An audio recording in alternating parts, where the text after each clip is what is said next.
Welcome back. Settle in, get comfortable, dim the light. Let the room grow a little quieter.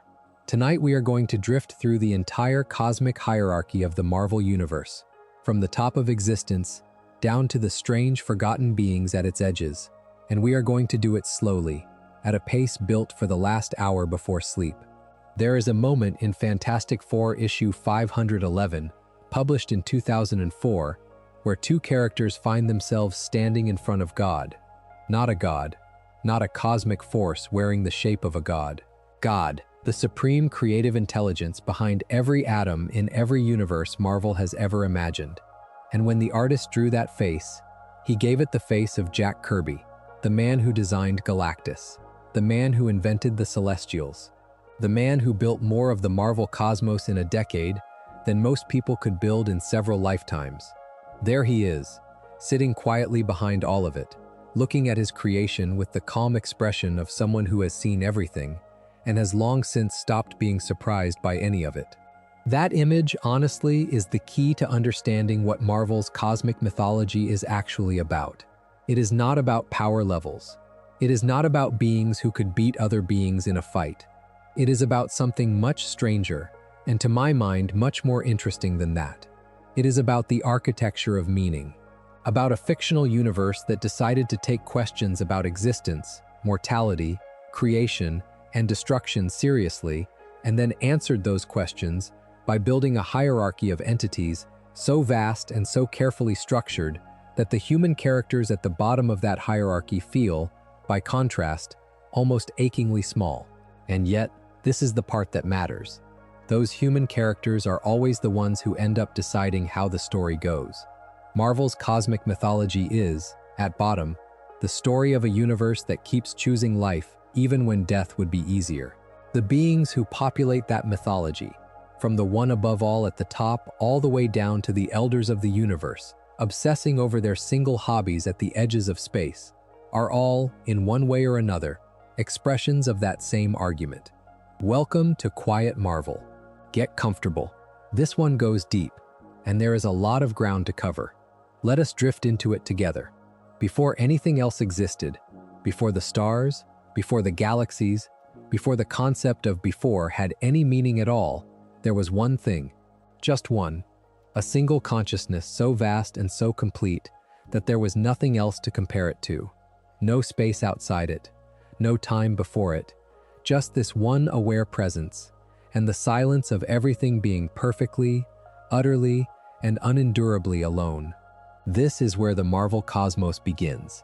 Not with a bang, not with creation, with a problem. The entity in question is called the First Firmament, and it predates everything in Marvel's current cosmological structure. It was not merely a god. It was not an abstract force. It was the universe itself, one singular, sentient reality that contained everything there was and was aware of containing it. For an unimaginable span of time that has no meaningful duration, because time did not yet exist as a concept, it was simply there. Perfect, complete, and completely alone. The First Firmament did not enjoy its solitude, so it created life. It populated itself with beings, and those beings split into two factions. The first faction, the ones that would eventually be called the aspirants, were content. They were happy to exist within the First Firmament, to worship it, to reflect its singular glory back at it. The second faction were the ones that would eventually become the Celestials, and they wanted something very different. They wanted to create new universes, to seed new realities, to make the cosmos plural. The war between these two factions shattered the First Firmament. That shattering became, in the framing of the comics, the origin of the current multiverse, and the broken pieces of the First Firmament became an infinite cascade of separate realities, each one a shard of that original singular consciousness. The seventh cosmos, which is the universe we spend most of our time in when we read Marvel comics, is just one universe within that cascade, one reality among an uncountable number. This matters, and it matters more than you would expect, because the First Firmament survived its own shattering. It persists at the edges of the multiverse, wounded and diminished, and it has spent untold eons plotting its return to singular dominance. Many of the cosmic threats in Marvel's history trace back, in some way, to that original wound. The universe we live in was born from violence, and it carries that violence inside it, the way a scar carries the shape of the injury that made it. The seventh cosmos eventually ended, as all things do. From its ending, the eighth cosmos was born, the current Marvel reality, which exists in the aftermath of Jonathan Hickman's Secret Wars in 2015. In that new structure, several of the fundamental forces of existence are paired with counterparts. The Living Tribunal and Oblivion, Eternity and Infinity, Master Order and Lord Chaos, among others. These pairs exist in tension with each other, and that tension is what keeps the eighth cosmos stable. Remove any one of them, and everything begins to unravel. This is not a metaphor. In Marvel cosmology, these beings literally are the forces they represent. Eternity is not the god of time. Eternity is time. Death is not the goddess of mortality. Death is mortality. The distinction sounds subtle, but it changes everything about how you read every story that involves them. When Thanos snaps half the universe out of existence in the comics, he is not merely committing the largest act of murder in fictional history. He is attempting to reshape the balance between the forces of existence and non-existence that underpin reality itself. The reason the abstract entities attack him after the snap is not because they are angry. It is because what he did is structurally destabilizing, the way removing a load-bearing wall is destabilizing to a building. That is the architecture.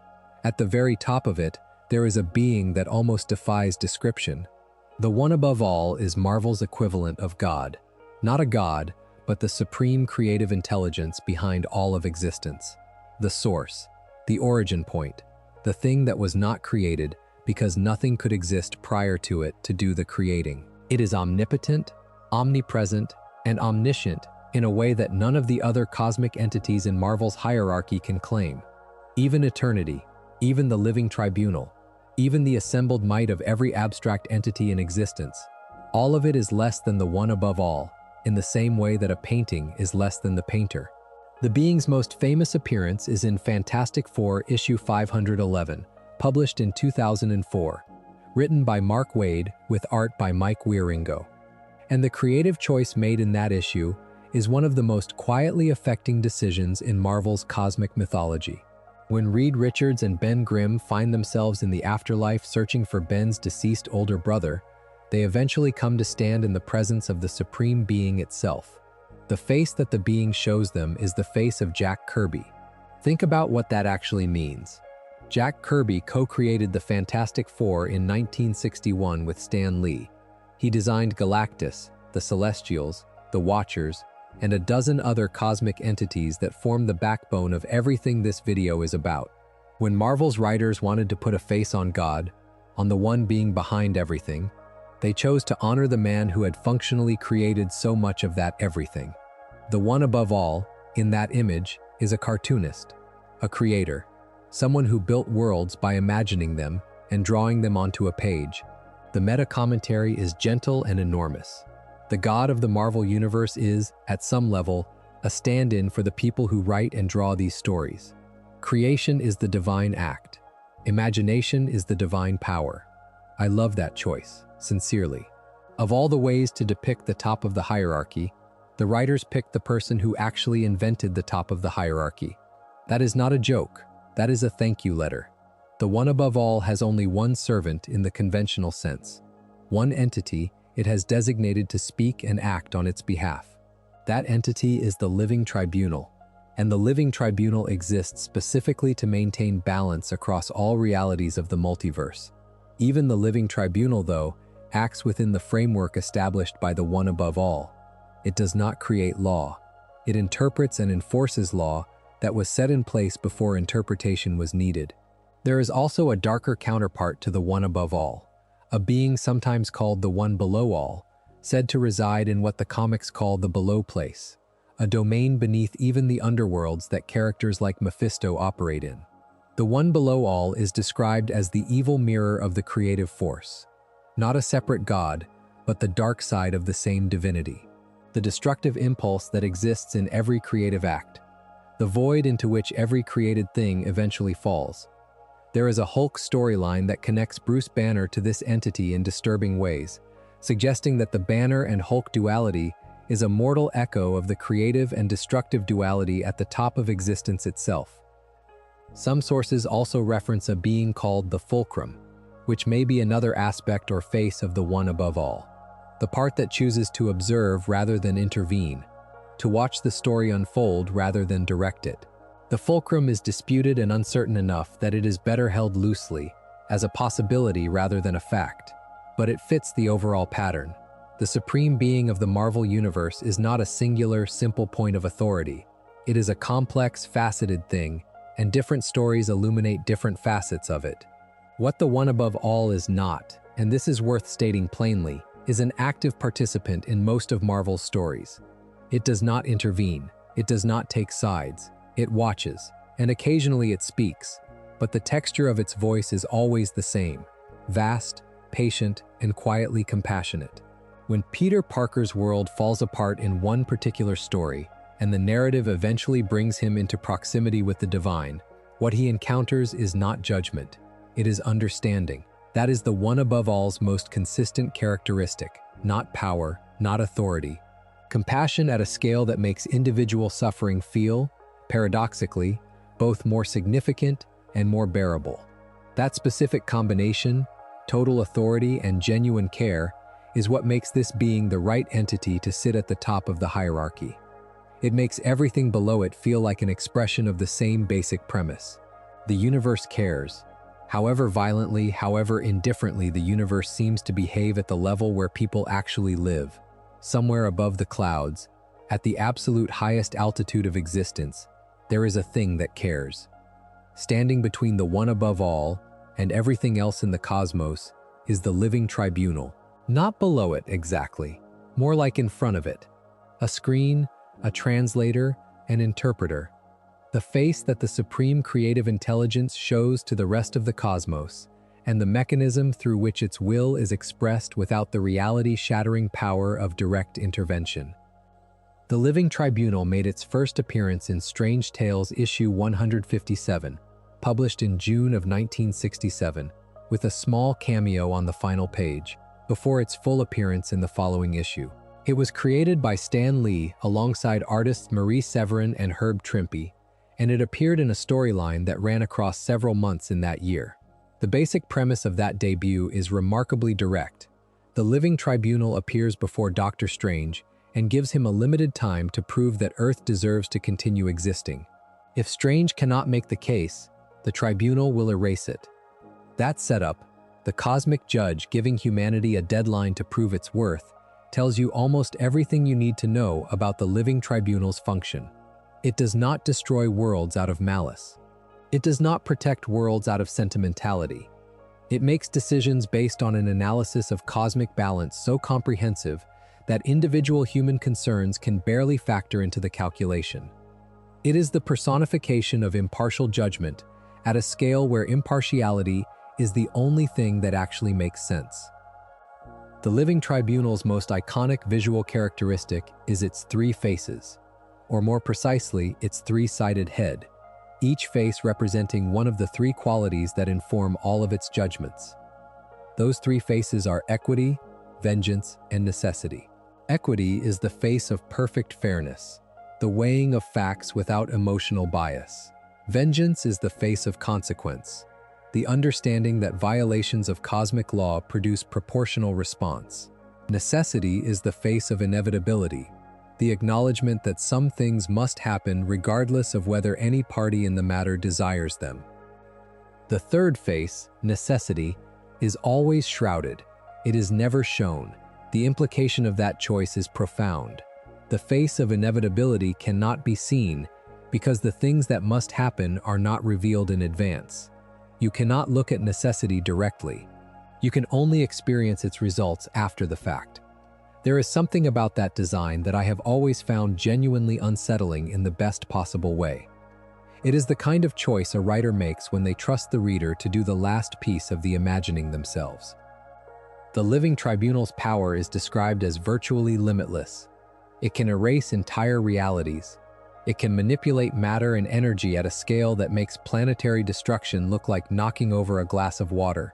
It is subservient only to the one above all, and even then, its subservience is a matter of choice and alignment rather than compulsion. The Living Tribunal serves the Supreme Being not because it is forced to, but because its function is defined by that service. During Jonathan Hickman's run leading into Secret Wars in 2015, the Living Tribunal was killed. The Beyonders, about whom much more in a later section, managed to destroy the Living Tribunal across every reality in the multiverse, not just in the main Marvel universe, in all of them.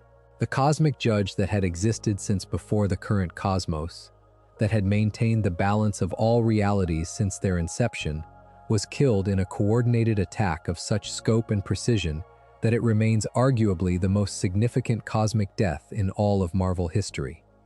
Think for a moment about what that death means. The Living Tribunal's role is to maintain balance. When that mechanism breaks, everything below it, all the abstract entities, all the cosmic forces, all the structures of existence, begins to destabilize simultaneously. This is not a story development in the way that an action movie's midpoint reversal is a story development. This is a statement about the nature of the universe. Even the things that seem eternal, the things that have existed longer than time itself, can be destroyed. The only truly inviolable thing in the Marvel cosmos is the one above all. Everything else is contingent. The Living Tribunal was eventually restored in the aftermath of Secret Wars, in the 8th cosmos. But it came back into a different universe, one that had been rebuilt by Victor Von Doom using power stolen from the Beyonders, and one that carries, in its very structure, the memory of having once been completely destroyed.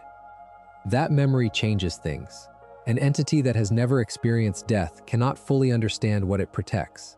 The Living Tribunal, reborn into the 8th cosmos, protects a universe that has already died once. That is a very different tribunal, and once you see the distinction, you cannot unsee it. Below the Living Tribunal, and above almost everything else, are 4 beings that serve as the structural pillars of the Marvel cosmos. They are not gods in any traditional sense.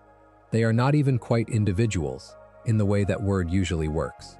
They are eternity, infinity, death, and oblivion, and they are, between them, the 4 fundamental forces of existence itself.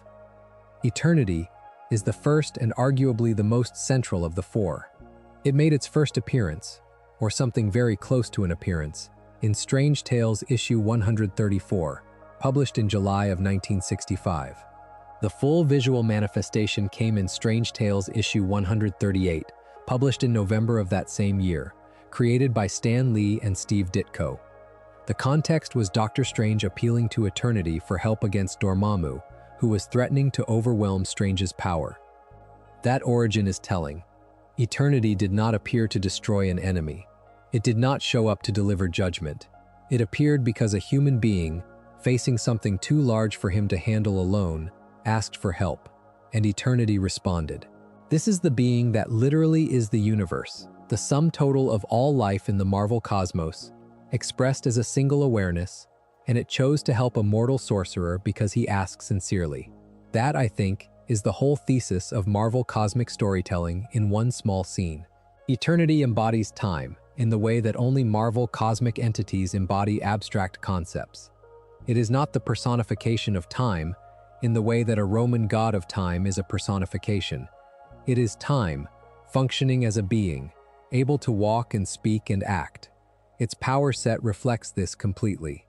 Near omnipotence, unlimited manipulation of time and matter and magic. Near omniscience, immortality in the absolute sense. When Eternity acts, it is not acting through time, it is time acting through itself. Eternity has a twin, infinity. Together, they constitute the space-time continuum. Eternity representing the temporal dimension, infinity representing the spatial one. They are, in a sense, the most fundamental pairing in the current Marvel universe, because before the cosmos differentiated into time and space, they were less individuated than they are now. Splitting time from space is not just a physics observation. In the Marvel cosmos, it is a creation myth. Infinity is, in terms of direct appearances, somewhat more obscure than Eternity. Sources are genuinely uncertain about the precise moment of her first full visual appearance, so I am going to be careful here and just say that she began emerging as a distinct character in cosmic storylines through the late 1980s and 1990s, and became more fully depicted in later stories.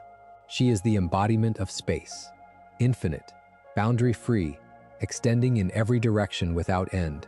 Her power set mirrors this. Unlimited manipulation of space, matter, energy, and reality, omnipresent across the primary Marvel universe. Together, eternity and infinity represent the current cosmos. They are not just in it. They are that cosmos, from two different angles. When the eighth cosmos was born in the wake of Secret Wars, both of them were reconstituted as one of the paired divisors of the new reality. Still twins, still complementary, but now existing in a rebuilt universe that carries the scar of having been completely dismantled and put back together again. Alongside them, at the same structural level, are Death and Oblivion. Death made her first appearance in Captain Marvel issue 26, published in June of 1973, created by Mike Friedrich and Jim Starlin. Her visual is one of the most elegant in Marvel's cosmic lineup. A skeleton wearing a black and purple robe, or sometimes a pale and beautiful woman of uncertain age. The ambiguity is the point. Death is not one thing. Death comes in different shapes depending on who is looking at it. She is antithetical to eternity in the way that endings are antithetical to continuity. But the relationship between death and eternity is not adversarial, it is structural. Every living thing that eternity contains will eventually meet death. That is not a tragedy. It is a mechanism. The universe metabolizes itself through the interaction between those two forces, and without either of them, neither could function. There is a specific choice Marvel writers have made about death that I find quietly telling. She is almost never played as cruel. She is patient. She is present. She meets characters in the moment of their ending and greets them without malice. That is not a small choice. It would have been easy, in a superhero universe, to write death as a monster to be defeated. Marvel did the harder thing. Death is depicted as necessary and treated with something close to respect. When Thanos courts her, the horror is not that she is monstrous. The horror is that he is trying to court something that does not need his devotion, and the courting says everything about him and almost nothing about her. What most readers know about death, however, is not her cosmological function. It is her relationship with Thanos. When Thanos was a young being on the moon of Titan, Death appeared to him, not to take him, but to show herself to him. She appeared as a fellow student, and he recognized something in her, or thought he did, that he could not find anywhere else. He spent the rest of his existence trying to prove himself worthy of her attention. He committed genocide after genocide, not out of philosophy, not out of utilitarian calculation, but out of what can only be described as an obsessive romantic fixation. He killed billions to court a cosmic personification of death who, it should be noted, never actually encouraged his affection in any straightforward way. That gap, between what Thanos believed his relationship with death was and what it actually was, is one of the great tragic ironies in Marvel storytelling. He murdered more living beings than almost any other character in the comics, precisely because he thought it would make him loved. The being he was trying to impress remained, as death always does, absolutely impassive. In the Marvel Cinematic Universe, Death did not appear as herself for many years. Likenesses of her were visible in background imagery, in Guardians of the Galaxy in 2014 and in Thor: Love and Thunder in 2022, where stone representations of cosmic entities appeared at what the film called the Gates of Eternity. It was not until 2024's Agatha All Along on Disney Plus that Death made her first confirmed live-action appearance as a character. Aubrey Plaza played a figure called Rio Vidal, who was revealed in the 7th episode, titled Death's Hand in Mine, to actually be Death herself. The casting is precise.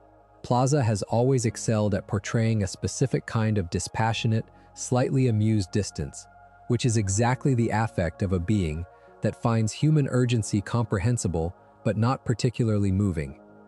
Oblivion is the fourth pillar, and in some ways the least immediately intuitive of the four. Eternity and infinity are clearly complementary. Death and life make intuitive sense as paired forces. Oblivion and death seem to overlap. What is the difference, you might ask, between dying and ceasing to exist? The difference is everything. Oblivion made its debut as a distinct cosmic being in the mid-1980s, in comics by writers who wanted a personification of nothingness itself. Not death, which implies a transition. Nothingness. The state in which there was never anything, in which existence is not merely ended but retroactively unmade. Its goal is total annihilation of all life and matter in the multiverse. Not because it is evil in any moral sense, but because the complete absence of all things is, from Oblivion's perspective, a more coherent state than the complicated noise of existence. Oblivion is checked by its siblings, infinity and eternity, in a constant structural tension that prevents it from simply unmaking everything. The four pillars together create a stability that none of them could create alone. In the eighth cosmos, Oblivion is paired with the Living Tribunal as one of the paired divisors, which is, if you think about it, an extraordinary structural decision. Judgment and nothingness, paired. The law and the void it exists to hold back.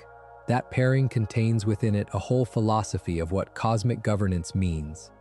Between the four great abstracts and the entities below them, there are three beings who occupy a structural middle tier: Master Order, Lord Chaos, and the In-Betweener. Master Order and Lord Chaos are precisely what their names suggest. They embody the concepts of structure and entropy, predictability and unpredictability, at a level just below the Great Pillars. Lord Chaos made his debut in Marvel 2-in-1 Annual Issue 2 in December of 1977, created by Jim Starlin, who, as will become clear, is responsible for an extraordinary proportion of Marvel's cosmic mythology. Together, Order and Chaos created the In-Betweener as their living avatar, a being whose function is to stand between opposite states and represent the equilibrium of their interaction. The In-Betweener first appeared in Warlock issue 9 in October of 1975, also written by Jim Starlin. Its visual design is among the most direct in Marvel cosmology. Its body is literally divided half black and half white, making its function visible in its appearance. It represents duality, good and evil, life and death, truth and illusion, reason and emotion, in a single form. Its power is significant enough that it can grow to the size of celestial bodies when necessary, and it can operate at a tier that most Marvel heroes could not realistically challenge. During the Infinity Gauntlet storyline in 1991, the In-Betweener joined the assembled cosmic entities in their attack on Thanos. That attack failed, which is an important piece of information. The assembled might of the cosmic hierarchy below the one above all, including eternity, infinity, order, chaos, the In-Betweener, and others, was insufficient to overcome Thanos wearing the Infinity Gauntlet. There is a reason for that insufficiency that goes beyond raw power, and it connects to something fundamental about what the gauntlet actually is. Before reaching the gauntlet, there is a question that needs to be answered. Where did the Infinity Gems come from? The answer is one of the most affecting origin stories in Marvel's cosmic mythology. At the very beginning of the universe, before eternity and infinity settled into their present forms, before the abstract entities organized themselves into their current structure, before any life existed anywhere, there was one conscious being, just one. A primordial entity called Nemesis. Nemesis was not created. Nemesis simply was. The first and, for an unimaginably long time, the only awareness in existence. Over that time, Nemesis did something that no cosmic entity should be capable of doing. It got lonely. There is something genuinely devastating about that detail. The most powerful being at the beginning of the universe, an entity that could, by itself, manipulate mind, power, reality, space, soul, and time, could not address the one thing it needed: connection, the presence of another consciousness to reflect against.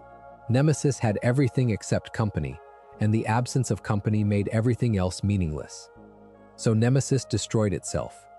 It chose annihilation over solitude. It shattered its own consciousness and allowed the fragments to scatter, and those fragments became the 6 infinity gems: the soul gem, the space gem, the time gem, the mind gem, the power gem, and the reality gem. Each one represents a complete domain of existence. Together, they are the remains of the being that was once everything. There is also a 7th fragment, sometimes called the ego gem, which carries something of Nemesis's will and intelligence.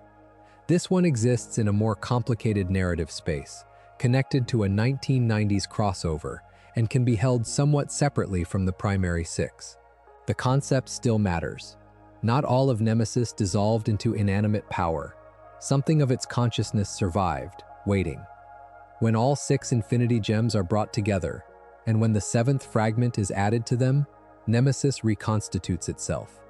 The being that died of loneliness is rebuilt by the act of reunion, a detail that carries a very specific kind of poetry. The Infinity Gauntlet, when Thanos wields it, is not just a weapon. It is the physical remains of the most profound act of self-destruction in Marvel history, worn as a glove and wielded as a tool. That framing changes everything about how you read the Gauntlet stories, and once you have it in your head, you cannot really read them any other way. The first individual gem, the Soul Gem, appeared in 1972, tied to the Adam Warlock stories that were forming at the time. A Captain Marvel story a few years later established that there were 6 gems in total. Thanos renamed them the Infinity Gems during the storyline called The Thanos Quest in 1990, when he collected all 6 from the Elders of the Universe and fashioned them into the Gauntlet. In the Marvel Cinematic Universe, they are called the Infinity Stones, and their backstory was given a different framing. In Guardians of the Galaxy in 2014, the Collector explained that the stones existed before creation itself and were among the first artifacts of the universe. The stones' colors were also shuffled around a little relative to the comics, and the stones themselves were streamlined in their function to be more legible on screen. These are deliberate cinematic divergences from the source material, worth noting but not dwelling on. There is a being that first appears in Fantastic Four issue 48, published in March of 1966, that changes everything about how Marvel tells stories. The issue is the beginning of what is now called the Galactus trilogy. Fantastic Four issue 48 through 50, written by Stan Lee and illustrated by Jack Kirby, and it contains 2 simultaneous inventions that would reshape the Marvel Universe permanently. The first is the Silver Surfer. The second is Galactus. Galactus arrives on Earth by announcing his arrival the way weather systems announce themselves. Not with drama or proclamation, but simply by showing up, vast and silent and inevitable. He is larger than any living thing the Fantastic Four have ever encountered.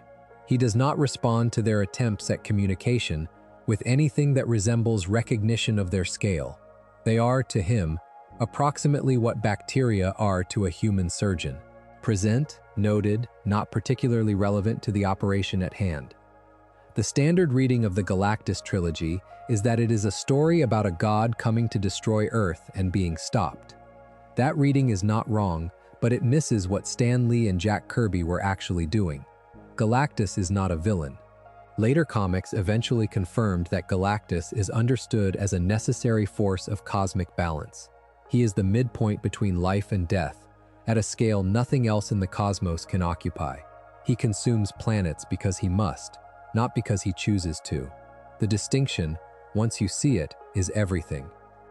To understand why this is the case, you need to go back to a time before the current universe. In the cosmology of the comics, there was another universe before this one, and in that universe there was a planet called Ta. Ta was dying, along with its universe. A radiation plague was spreading through all of reality, and no civilization had survived its advance. The last survivors of Ta, scientists and scholars, and the last conscious beings in a dying reality, gathered in the last spacecraft capable of flying and chose to fly directly into the center of the cosmic death engulfing them, rather than die slowly. One of those survivors was a man named Galan. Galan alone survived the journey, because at the moment the dying universe passed through its final contraction, Galan merged with the sentience of that universe. the consciousness of the previous cosmos itself, which did not want to simply cease to exist. That merged consciousness lay dormant in an incubation vessel through the beginning of the new universe. When the new cosmos was born, Galan was reborn with it, no longer human, no longer Galanese, no longer a person in any recognizable sense. He was something new. He was Galactus.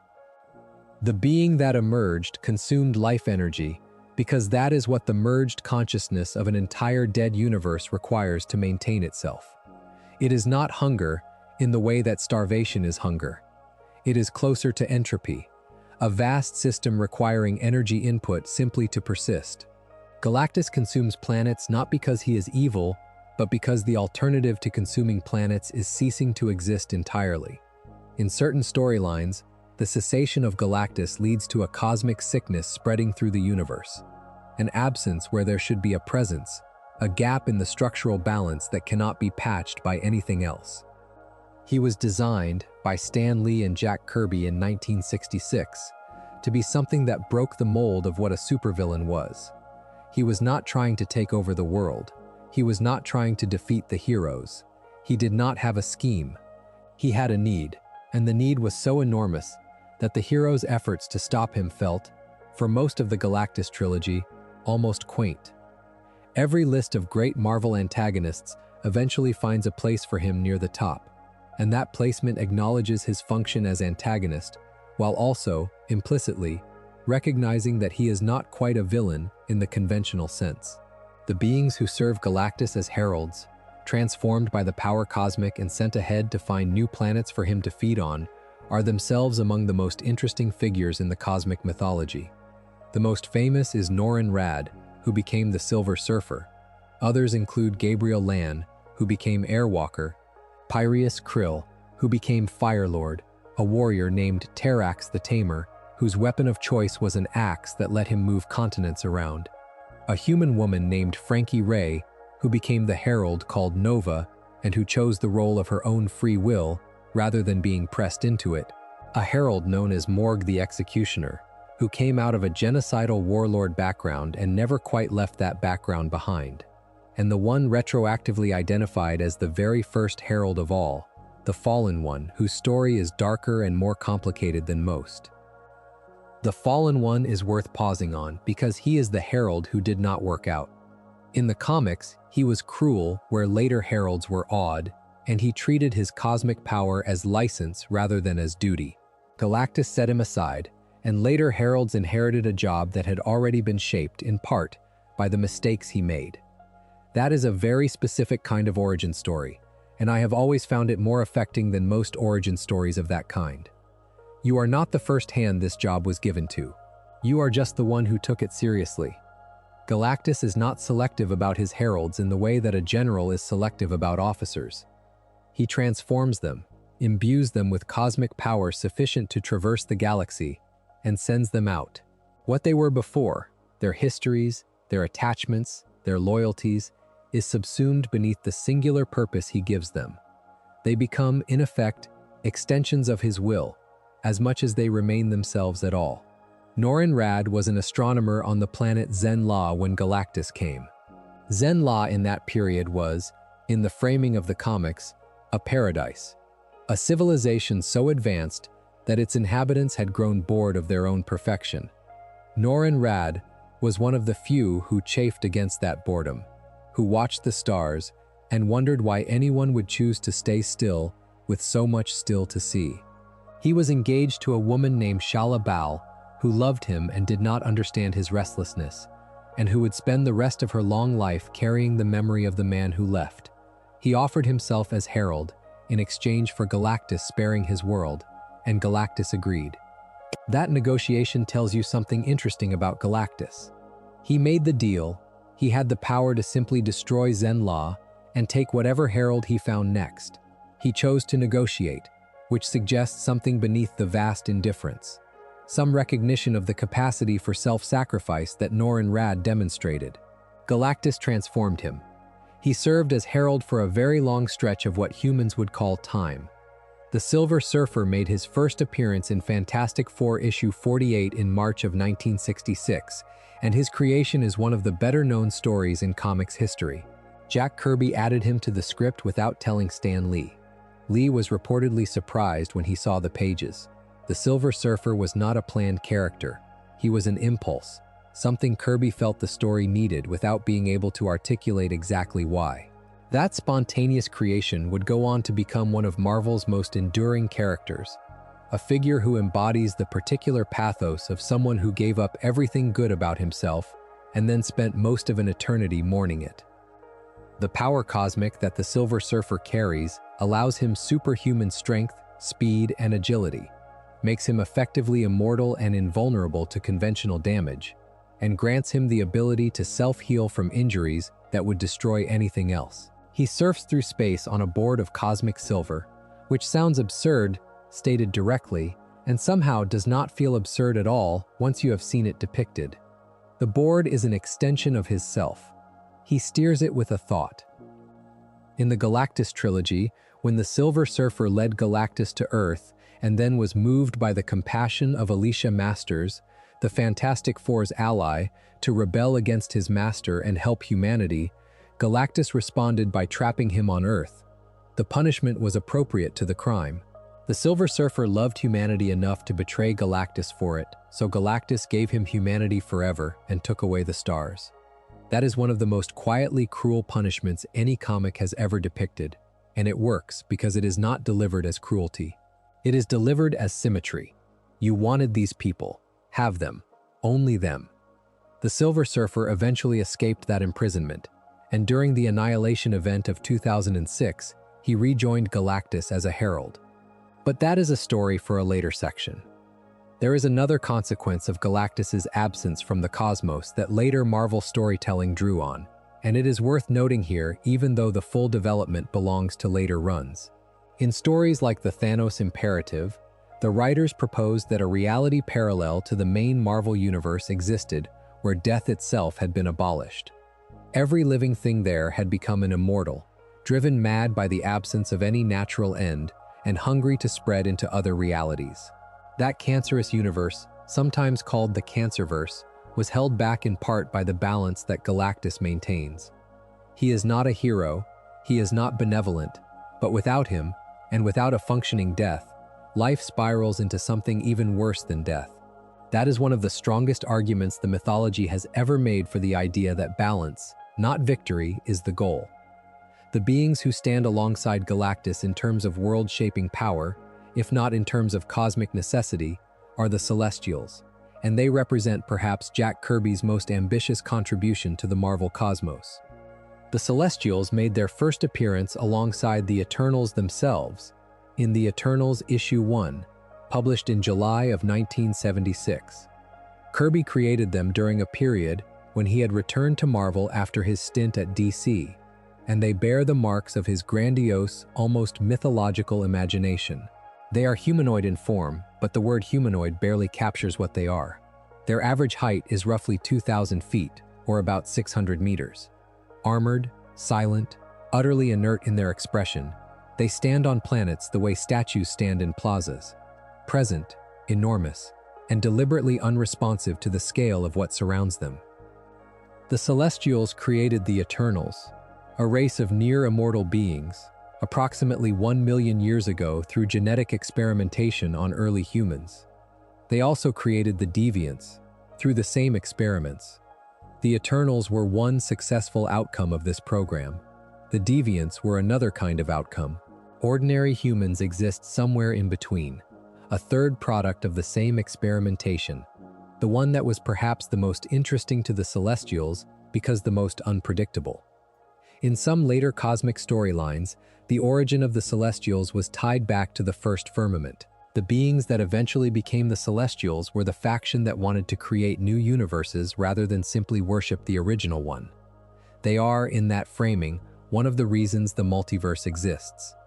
They continue to participate in creation at a grandiose scale, seeding life on planets, returning periodically to judge the results of their experiments, and discarding the failures with the clinical efficiency of scientists who genuinely do not have the appropriate frame of reference to understand why discarding a civilization might be ethically problematic. In the Marvel Cinematic Universe, the Celestials were introduced in Guardians of the Galaxy in 2014. The location called Nohir, a mining colony that appears in that film, and later in Avengers Infinity War in 2018, is the severed head of a deceased Celestial. Think about that as a piece of production design. The home base of a team of scrappy space outlaws is a literal cosmic graveyard. The skull of a being so vast that its cranial cavity has room for thousands of people to live inside it, with infrastructure and a marketplace and everything a functioning community needs. A dead god, repurposed. The Eternals film in 2021 built more explicitly on the Celestials' cosmological function. In that interpretation, Arishem the Judge plants celestial seeds inside planets, and new Celestials gestate in those planets over millions of years, fed by the life energy of the civilizations growing on the planet's surface. When the gestation period ends, the newborn Celestial emerges, destroying the planet in the process. Earth was one such planetary nursery, with a Celestial called Tiamut meant to emerge from its core. The Eternals, in that film, discover this plan and are forced to decide whether to save humanity or allow the Celestial to be born. This cinematic interpretation is a creative extrapolation rather than a direct adaptation of any single comic storyline, but it captures something real about what the Celestials represent. Creation at a scale that makes individual lives feel like statistical noise, and the unbearable ethical weight of that arithmetic. The Watchers occupy a different role in the cosmic hierarchy. They are among the oldest and most advanced beings in the cosmos, with access to knowledge and technology that dwarfs most other civilizations in Marvel's universe. Their first appearance was in Fantastic Four issue 13 in April of 1963, initially unnamed, created by Stan Lee and Jack Kirby. The specific Watcher assigned to observe Earth and the solar system was later named Uatu. The Watcher's defining characteristic is the vow of non-interference that governs their civilization. That vow did not come from philosophical preference. It came from a specific, catastrophic failure. Watchers once shared nuclear technology with an alien civilization. The gift was intended as generosity. They had more knowledge than they needed, and they thought sharing it would help. Instead, the recipient civilization nearly destroyed itself in a nuclear war triggered by the technology. The Watchers blamed themselves, assembled, and collectively swore never to interfere in the development of other civilizations again.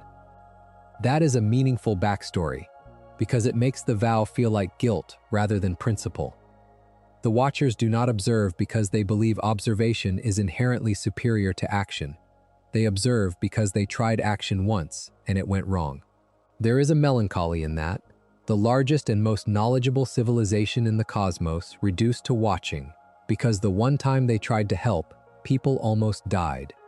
Uatu, the Watcher assigned to Earth, broke that vow of non-interference many times.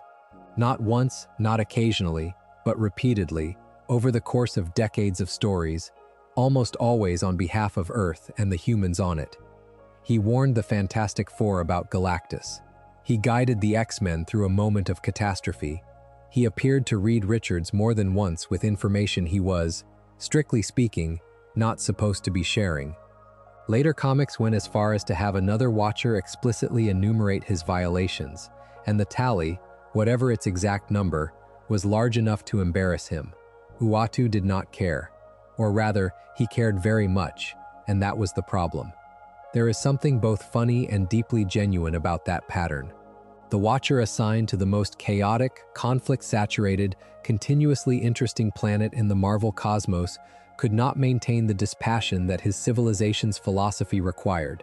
He watched humanity long enough that he began to care what happened to it.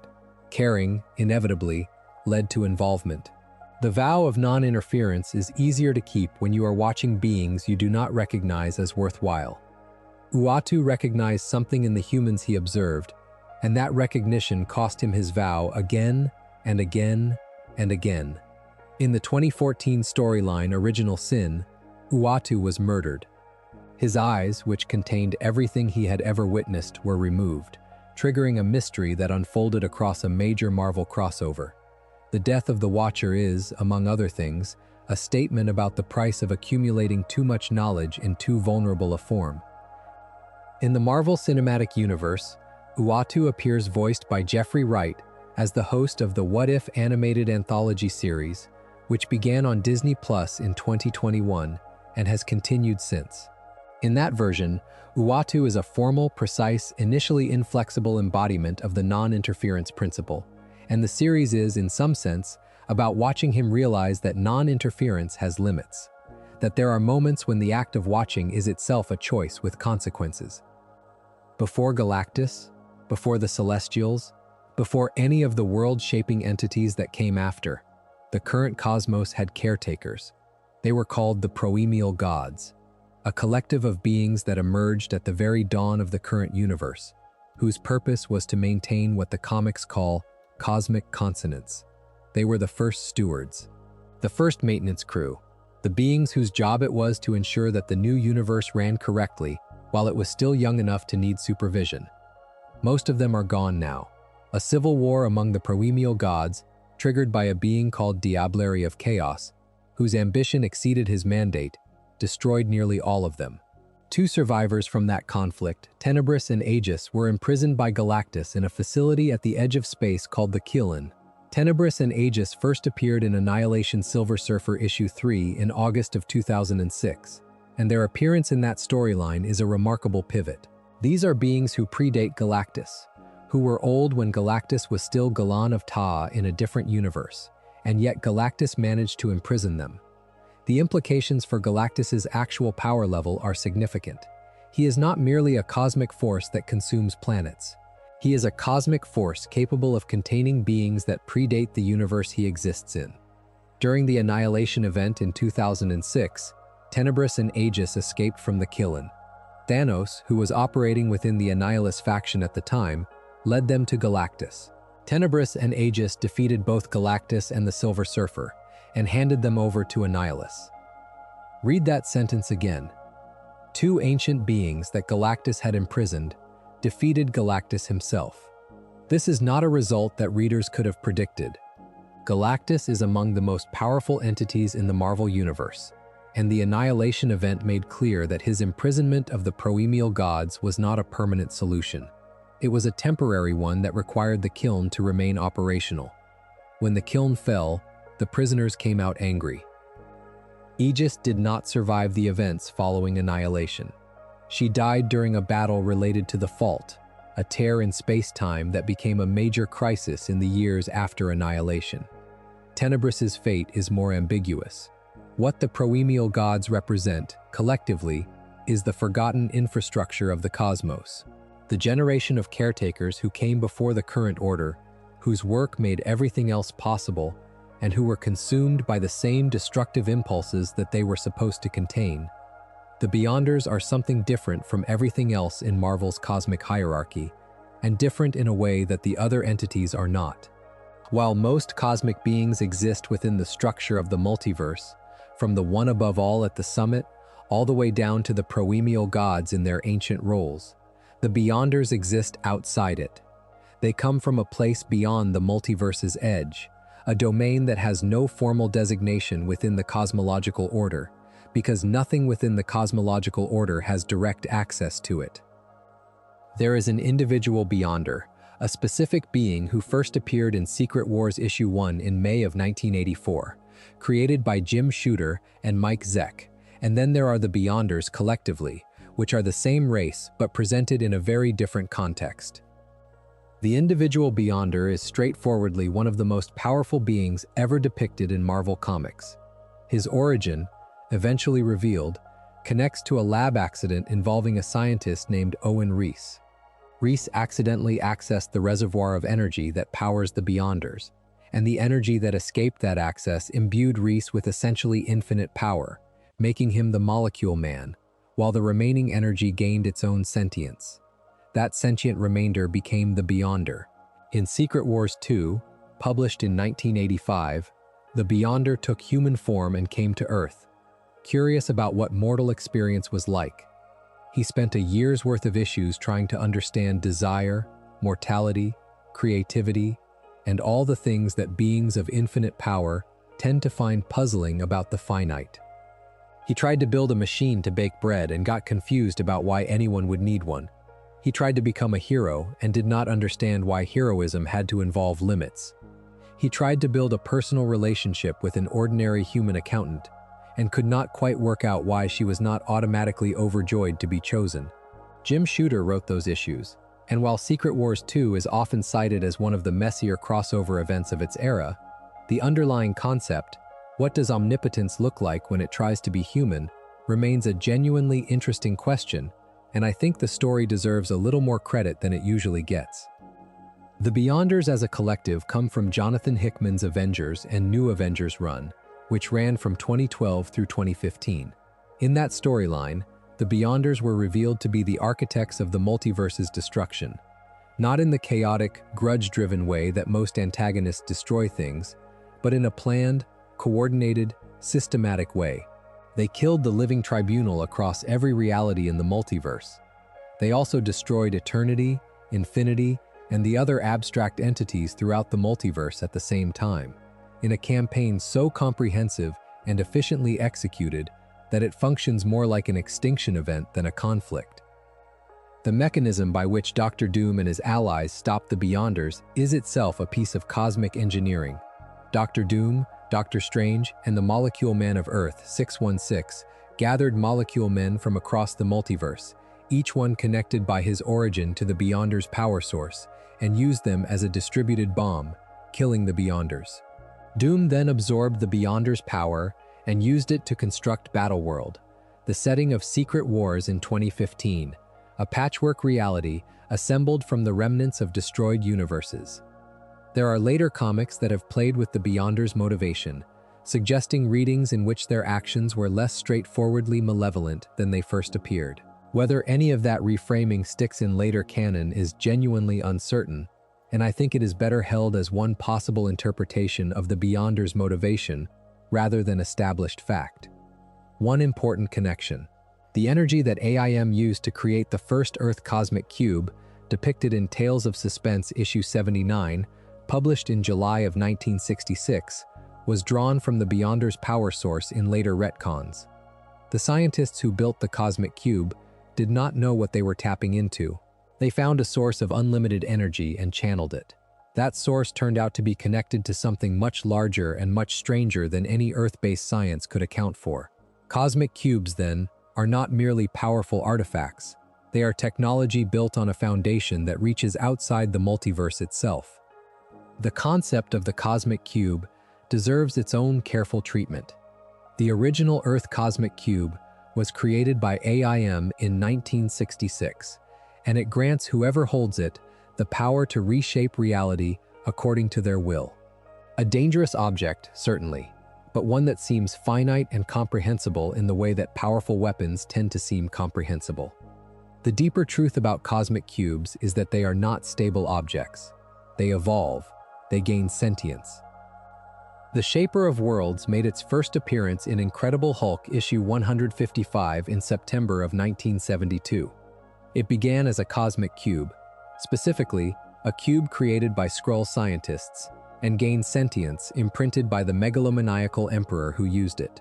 When that imprinting matured and deepened, the cube became something else entirely, a fully aware cosmic being with the ability to reshape reality, carrying the memories and personality of its origins, but no longer bound to serve a user. The Shaper eventually took the original Earth cube into space.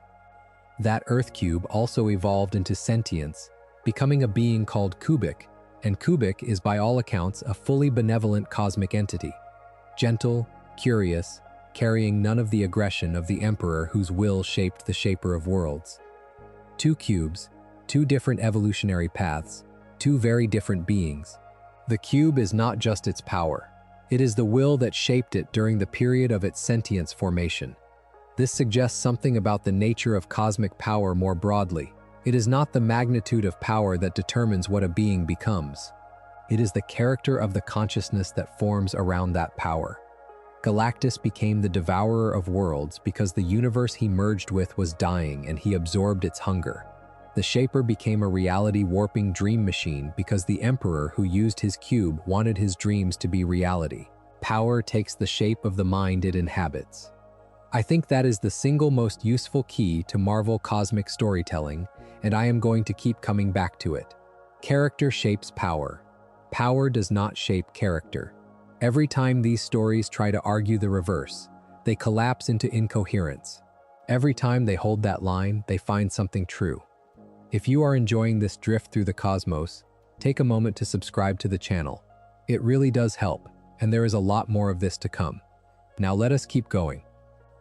Down from the great abstracts, and different in kind from the Beyonders and the Proemial gods, there are cosmic beings who operate at a scale recognizable to humanoid life, even though they exist at magnitudes that dwarf it. They are not forces of nature. They are not cosmic laws. They are something more like cosmic personalities, entities with clear preferences, identifiable motives, and in several cases, a personal relationship with the mortal world that the abstracts would never permit themselves. Before we take up Mephisto, it is worth briefly acknowledging a set of beings that occupy a stranger corner of the cosmology, the elder gods of Earth.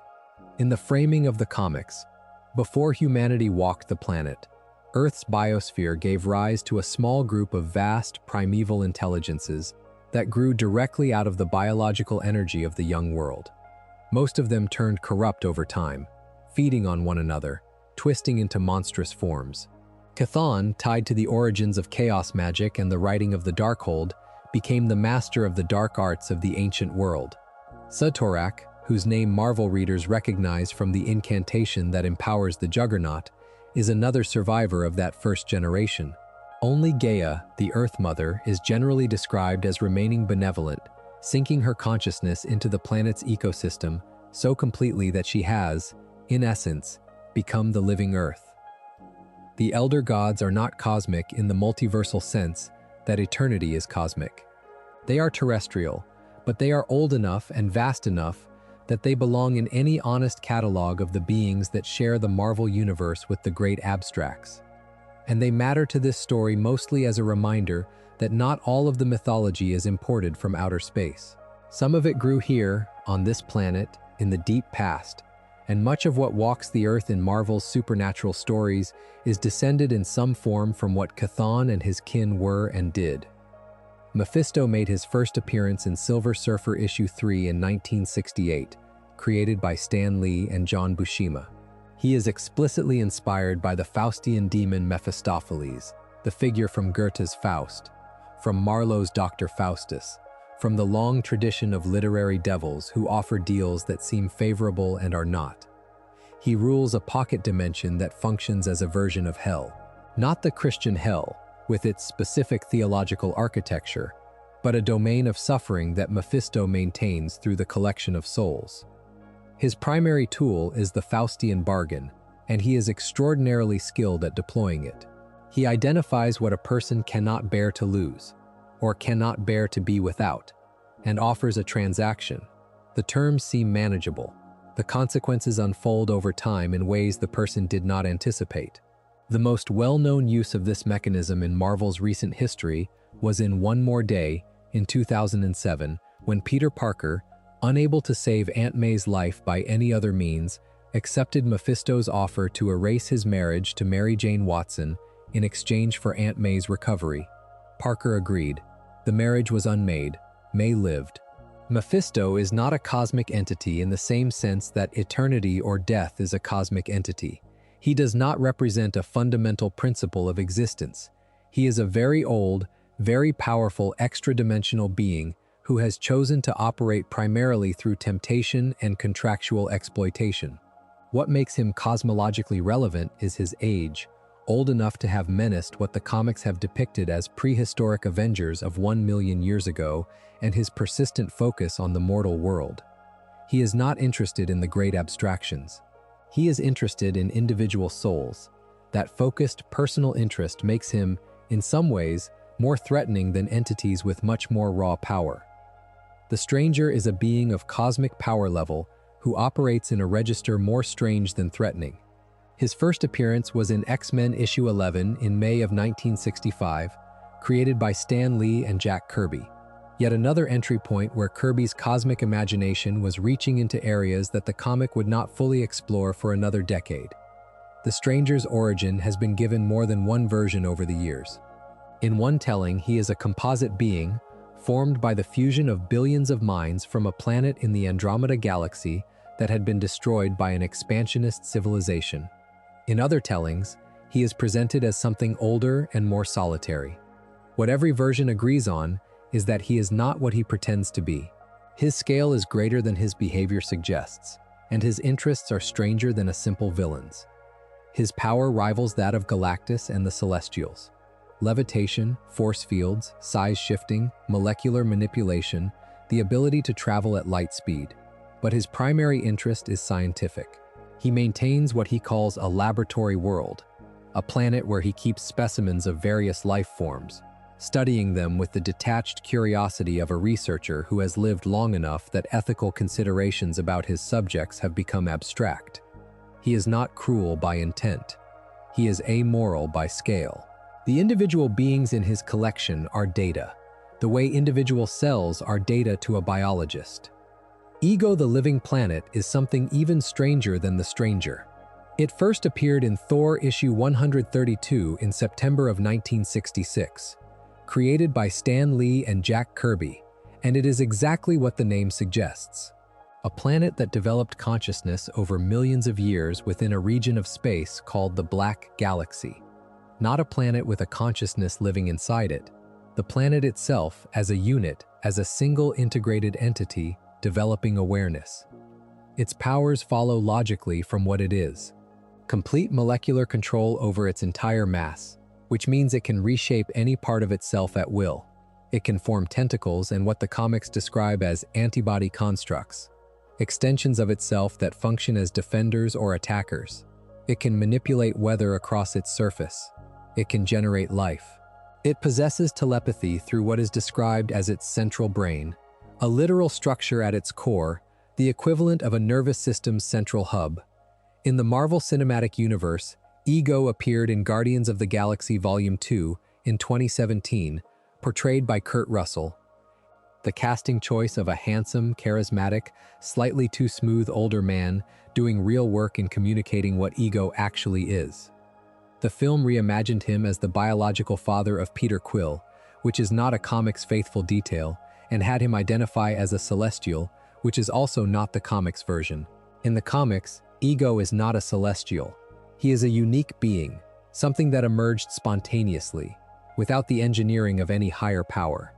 The cinematic decision to call him a Celestial is a narrative simplification that loses something real about Ego's nature. The idea that consciousness can develop without being installed, that awareness can emerge from matter arranging itself over enough time. I actually prefer the comics version, and I think most cosmic Marvel readers would agree. Ego the Accidental Planetary Mind is a stranger, richer story than Ego the Estranged Deadbeat Father, and it costs the character something to lose that. The Elders of the Universe are not cosmic entities in the grand structural sense. They do not embody fundamental principles. They do not maintain the balance of existence. But they are among the strangest and most durable beings in Marvel's cosmos, and they deserve attention disproportionate to their power level. They are, as the name suggests, the last survivors of the oldest civilizations in the universe. Their civilizations are gone. Their species are gone. The worlds they came from are almost certainly gone. Each elder is the sole remaining member of a people that was alive when the universe was young, and each elder has achieved a form of immortality, not through cosmic accident, but through focus. By choosing a single, consuming interest and devoting themselves to it so completely that the universe's attrition simply cannot get a grip on them. The Grand Master, whose full name is Ndwi Gast, made his first appearance in the Avengers issue 69 in October of 1969, created by Roy Thomas and Sal Buscema. His obsession is games, not games in the casual, recreational sense, games as a philosophy, as an organizing principle of existence. He can manipulate life and death within the scope of his games, willing a player back to life if they win, or refusing to resurrect them if they lose. The stakes are always real. His interest in the stakes is always genuine. The collector, Tanelier Tivan, is obsessed with collecting living beings and artifacts. His museum of biological and cultural specimens is among the most comprehensive archives of life in the universe. This interest is morbid, in a way that the collector seems not to fully register. The things he collects are alive, or were alive, or are the remains of things that were alive. His collecting is, from a certain angle, an elaborate form of preservation, an attempt to prevent the loss of what time would otherwise erase. Before Thanos acquired the Infinity Gems and renamed them, the Elders held them. Each Elder had taken possession of one of the 6 original Soul Gems, as they were called before the renaming, and used them in their individual pursuits. Thanos collected them during the Thanos Quest, a 2-issue limited series published in 1990, written by Jim Starlin with art by Ron Lim. That collection is the direct precursor to the Infinity Gauntlet event. The mechanism by which Thanos collected the gems from the Elders is worth noting. He did not simply overpower each Elder and take their gem. He outmaneuvered them, finding the terms on which each Elder would actually agree to give up their possession, working through their specific vulnerabilities and desires, playing the game of cosmic negotiation with enough sophistication that even beings who had lived since the universe's youth could not anticipate his moves. Thanos is not just powerful. He is patient and he is smart. And the combination of those qualities makes him something the raw power of most of his adversaries cannot address. There is an entity called Eon whose history begins around a very long time ago, on the order of billions of years, before Earth formed, before the solar system existed, before the conditions for biological life in our corner of the galaxy were in place. Eon has existed for most of the current cosmos's lifespan, and his function is specific and consequential. He appoints the protectors of the universe.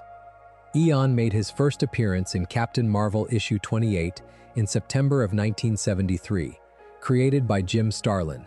He is described as the offspring of eternity and closely tied to infinity, a genealogy that places him in direct lineage from the most fundamental forces of existence, while still making him something distinct from them. He is not eternity. He is not infinity. He is a separate being with a separate role who emerged from their interaction. His primary function is custodial. He identifies, appoints, and empowers the mortal or semi-mortal being who will serve as the cosmos's primary defender against extinction-level threats. He appointed Mar-Vell, the original Captain Marvel, as the first official protector of the universe. He later appointed Wendell Vaughn, who eventually took the name Quasar and wielded cosmically empowered quantum bands that draw energy from a source called the Quantum Zone. Quasar's story is one of the more understated chapters in Marvel's cosmic mythology. Wendell Vaughn first appeared in Captain America issue 217 in January of 1978, initially under the name Marvel Boy, and only later took on the Quasar identity. His eventual appointment as protector of the universe gave him a role that was genuinely epic in its scope, while remaining grounded in his specific, relatable character. He was not the most powerful being in the cosmos. He was a careful, thoughtful person with extraordinary tools, doing the most important job in the universe while remaining very much himself. During the Annihilation event in 2006, Quasar sacrificed himself battling Annihilus, aiding the last surviving Nova Prime, Richard Rider. He died doing the job. That is not a commentary on his worth. It is a statement about the nature of the role. Being the protector of the universe is not a reward for heroism. It is a responsibility that can kill you. Eon himself did not survive long past the events he was designed to manage. He was killed by Maelstrom, a being wielding the power of an avatar of oblivion, in a storyline linked to the aftermath of the Infinity Gauntlet era.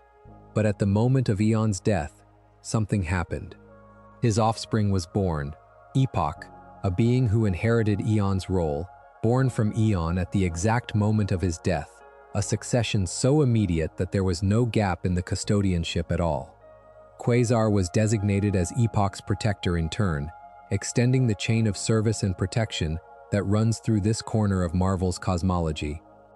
Standing at the intersection of mortal and cosmic, which is where the most interesting stories in this mythology tend to happen, there are a small number of beings who serve as bridges.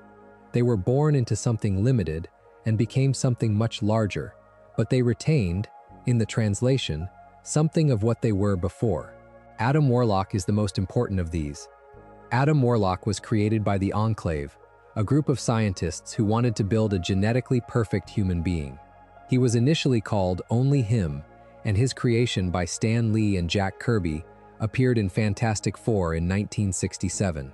The version of Adam Warlock that matters most to the cosmic mythology is the one that Jim Starlin developed beginning in the early 1970s, a character he inherited and reshaped into something with genuine theological depth.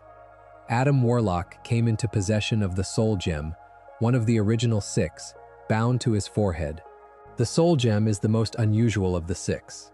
It can absorb souls into a pocket dimension called Soul World, a paradise-like interior space within the gem itself, where absorbed souls continue to exist. Warlock's connection to the Soul Gem defines much of his character.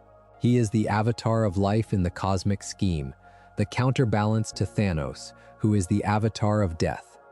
They are meant to balance each other the way eternity and death balance each other, though at a much smaller scale, and with much more personal history between them. Warlock's most significant moment in the cosmic mythology is the Infinity Gauntlet, the 6-issue limited series from 1991 that is considered one of the foundational cosmic Marvel events. In that story, Thanos uses the completed gauntlet to erase half of all life in the universe. The surviving heroes mount a direct assault that fails.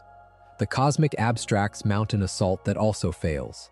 And then, in a sequence of events that turns on character psychology more than on power levels, the crisis is resolved. Not by the most powerful hero, not by the cosmic hierarchy reasserting itself, but by a sequence of errors on Thanos' part that Warlock had, in some sense, foreseen. The deep irony of the Infinity Gauntlet is that Thanos, with literally unlimited power, could not keep it. The power exposed and exaggerated every flaw in his psychology. His need to be seen, his inability to fully commit to the love he claimed to be seeking, his relationship to power as something external to himself rather than something integrated into who he was. He had the gauntlet. He lost it anyway. Adam Warlock was eventually judged too dangerous to hold the gauntlet himself. The Living Tribunal ruled that the assembled Infinity Gems were too powerful for any individual consciousness, even a well-intentioned one. Instead, Warlock formed the Infinity Watch, distributing the individual gems to a set of trustees. People and beings he believed could be relied upon to hold their individual gem without seeking to reconstitute the full set. The trustees included some expected choices and some genuinely surprising ones. Warlock kept the Soul Gem, which had always been bound to him. Gamora, his adopted sister figure and one of the most lethal people in the galaxy, took the Time Gem. Pip the Troll, a longtime friend of Warlock's who was more comic relief than powerhouse, took the Space Gem, which turned out to be a much better fit than anyone expected. Drax the Destroyer took the Power Gem, which suited his straightforward nature. Moondragon took the Mind Gem, which was a shrewd, borderline dangerous placement, and Thanos himself, of all people, took the Reality Gem on the grounds that he alone was too visible for anyone to trust him with it in secret.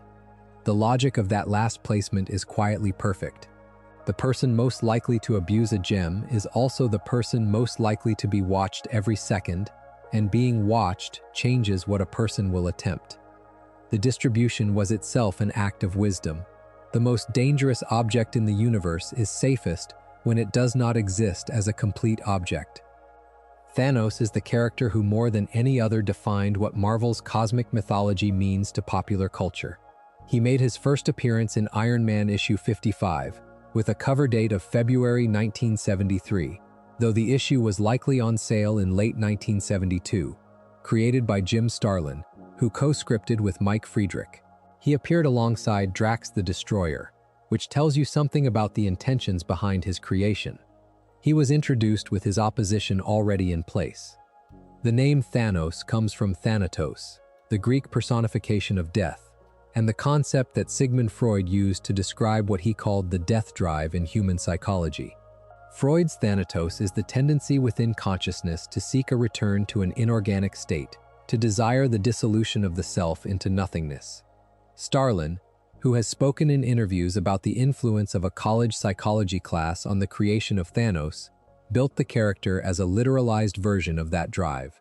A being whose deepest orientation is toward not being, who expresses that drive outwardly by pursuing mass death, and who constructs an elaborate courtship of death herself as both the engine and the object of that desire. There is also a DC Comics connection in Thanos' creation. Jack Kirby had, in the years before Starlin created Thanos, created Darkseid for DC, a massive, powerful, authoritarian cosmic villain with a specific aesthetic of squared-off armor and grandiose cosmic ambition.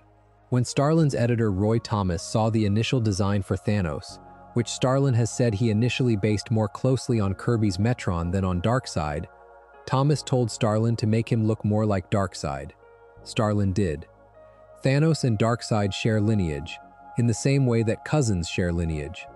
Not identical, but recognizably from the same source. What makes Thanos interesting, not in the Marvel Cinematic Universe version, which is a different kind of character from the comics version, is the gap between his stated motivation and his actual motivation. In the comics, Thanos kills billions to court death. He knows that she is the object of his desire. He commits violence as an act of love, which is one of the more psychologically coherent portraits of pathological fixation that superhero comics have ever produced. The tragedy is not that he cannot achieve his goal. The tragedy is that he is wrong about what he wants. He does not want death, ultimately. He wants to feel worthy of being wanted. Death is the object onto which he has projected that need, and death, being death, does not reciprocate in the way he needs her to. After the Infinity Gauntlet, Thanos retired. He grew crops. He walked a small piece of land, on his own, in silence. He tried to be something other than a destroyer. The comics have revisited that retirement several times, with varying results. But the fact that it was attempted, that Thanos genuinely tried to walk away from the role he had been built for, is itself a statement about the relationship between identity and choice.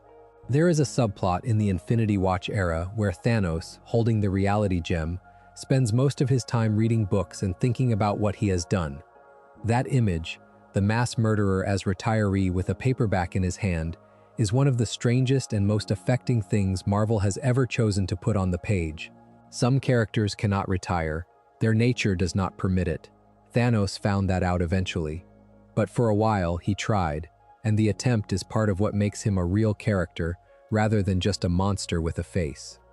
The Phoenix Force is a cosmic entity of a specific and important kind. It is not an abstract like eternity. It is not a devourer like Galactus. It is not a being with a specific cosmological function in the maintenance of the universe's structure.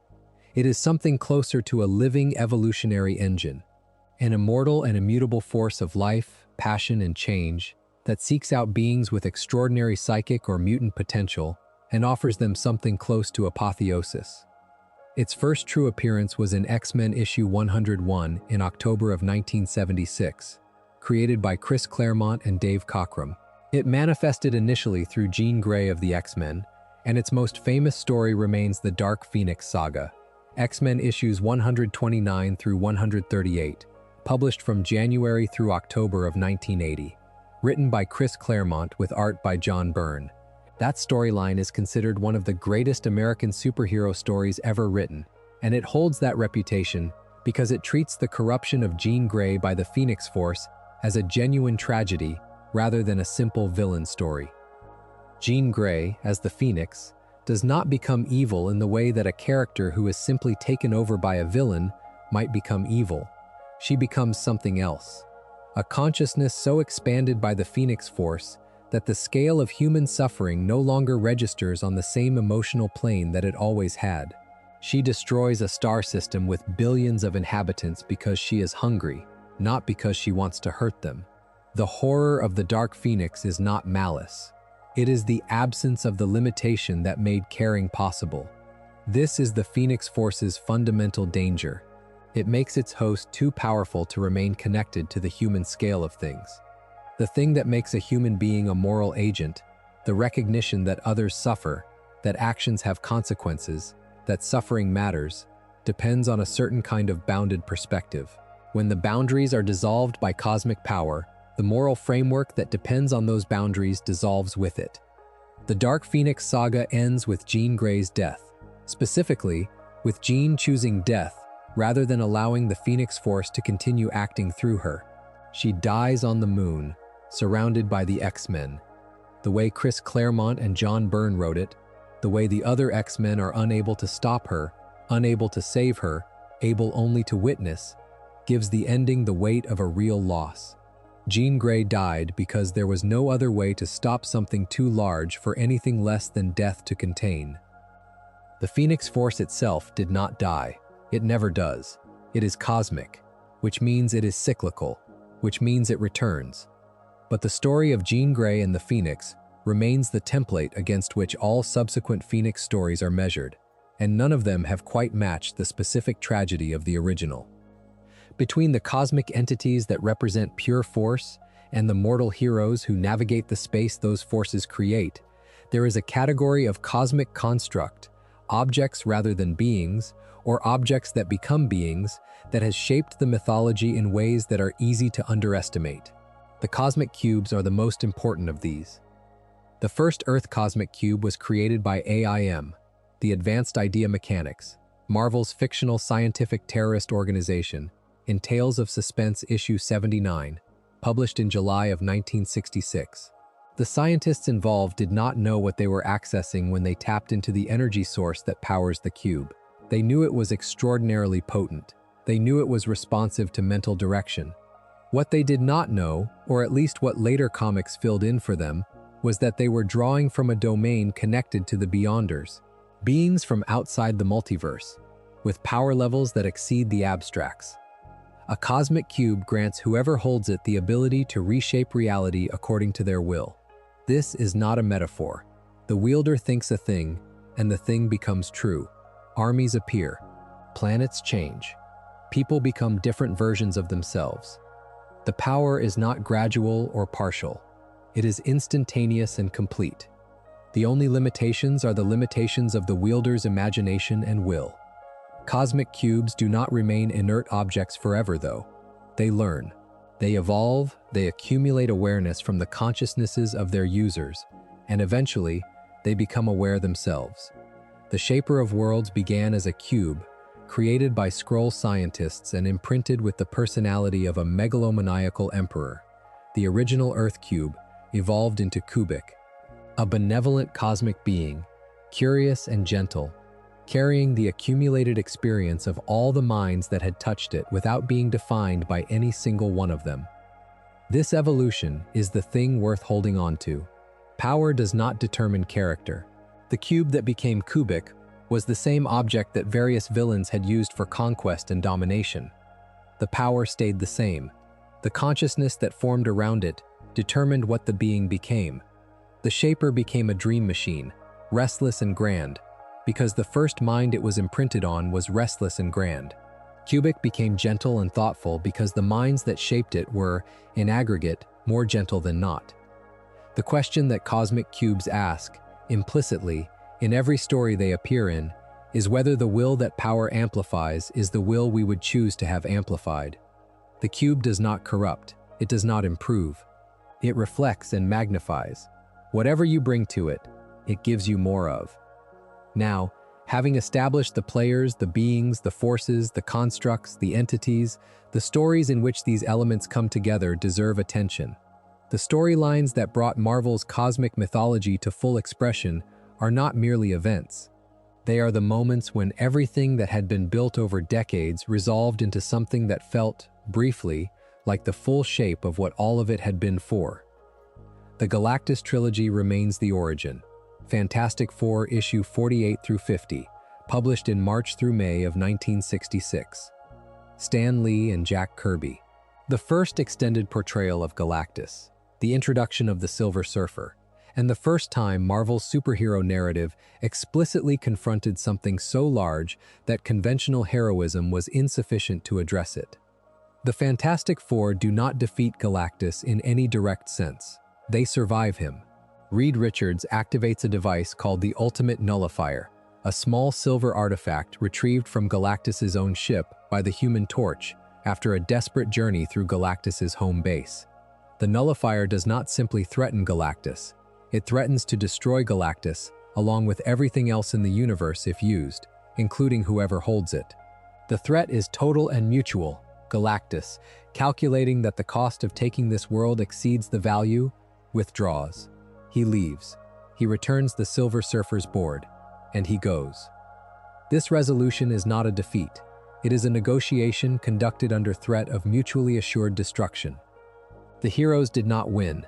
They convinced Galactus that winning was not worth the expense. The distinction matters because it is the more honest story. Beings of Galactus's magnitude do not lose to human beings. They can be reasoned with, sometimes. That is the closest thing to victory that is available.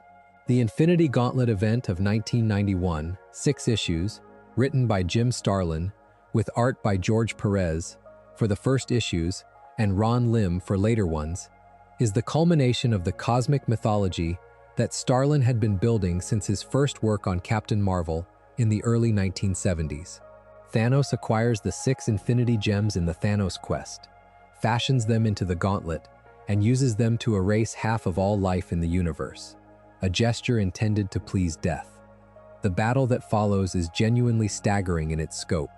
The surviving heroes assault Thanos directly and are systematically destroyed. The cosmic abstracts, Eternity, Infinity, the In-Betweener, Lord Chaos, Master Order, and others, mount their own assault and are also defeated. Thanos, at the height of his power, with the combined might of all abstract and mortal opposition failing to reach him, should be unstoppable. He loses anyway. Not because someone was strong enough to take the gauntlet from him, because Thanos, having won, could not figure out what to do next. He had achieved total power and found that total power did not resolve the thing that was actually driving him. Death did not come to him in recognition of his achievement. The universe did not thank him. He sat with the gauntlet and did not know what he wanted to want. In that moment of psychological paralysis, the sequence of events that undid him began. Adam Warlock was eventually restored to life and served as the primary architect of the resolution, not through power but through understanding Thanos well enough to predict the precise way his self-sabotage would unfold. The Infinity Gauntlet is a story about power being insufficient to overcome the limitations of the self. Thanos could change everything about the universe. He could not change the thing about himself that made all of that change meaningless. The Annihilation event of 2006 is a different kind of cosmic story, a war story rather than a theological one. Written by Keith Giffen, with art by Andrea DeVito, the main series ran through late 2006 and was surrounded by a series of tie-in miniseries that established the broader conflict. The antagonist is Annihilus, a being from the negative zone who wields the cosmic control rod and commands the Annihilation Wave, an army so vast that its advance through the universe functioned as an extinction event for anything in its path. The Annihilation Wave devastated the Nova Corps, Marvel's intergalactic police force, leaving Richard Rider as the sole surviving Nova Prime, carrying the entire Nova force within himself. The scale of that loss established early that this was not a story where the heroes were going to save everything. They were going to survive and try to save what could be saved, and that was the best that was available. Galactus and the Silver Surfer were captured by Tenebris and Aegis, the freed Proemial gods, and handed to Annihilus, who subjected them to experimentation. This development is extraordinary. Galactus, the cosmic force of balance between eternity and death, was captured. The being that had been present since the dawn of the current cosmos was a prisoner. The resolution involved Galactus being freed, and in the aftermath of his liberation, he unleashed what the storyline calls a Galactus event. An explosion of power cosmic so concentrated and so vast that it wiped out a huge portion of the Annihilation Wave in a single act. collateral damage was massive, spanning galaxies and shredding through anything caught in the blast. The scale of destruction required to end the Annihilation War was itself an extinction-level event, just compressed into a single moment rather than distributed across the wave's years of advance. Nova ended the conflict personally. He killed Annihilus by reaching into his throat and physically removing the cosmic control rod. It is an image that functions as the story's closing argument.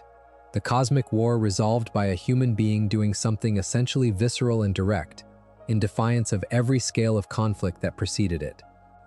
Secret Wars in 2015, Jonathan Hickman's conclusion to the Avengers and New Avengers run that began in 2012, is the most structurally ambitious cosmic Marvel story ever told. The Beyonders destroy the multiverse. Every universe ends. The Living Tribunal is killed. All the abstract entities are destroyed across all realities simultaneously. From the wreckage, Dr. Doom constructs Battleworld, a patchwork reality assembled from the remnants of destroyed universes, held together by his own will and the power he absorbed from the Beyonders. In Battleworld, Doom is God, not figuratively. He performs the function of God, maintaining the structure of a reality that exists only because he wills it to exist. He does this well. He is, against every expectation established by his history as a villain, a competent and reasonably just ruler. The irony Hickman built into Secret Wars is that Victor Von Doom, the man who spent decades wanting to be king of the world, finally got exactly what he wanted, and it looked like what he always claimed it would look like: stable, protected, functioning.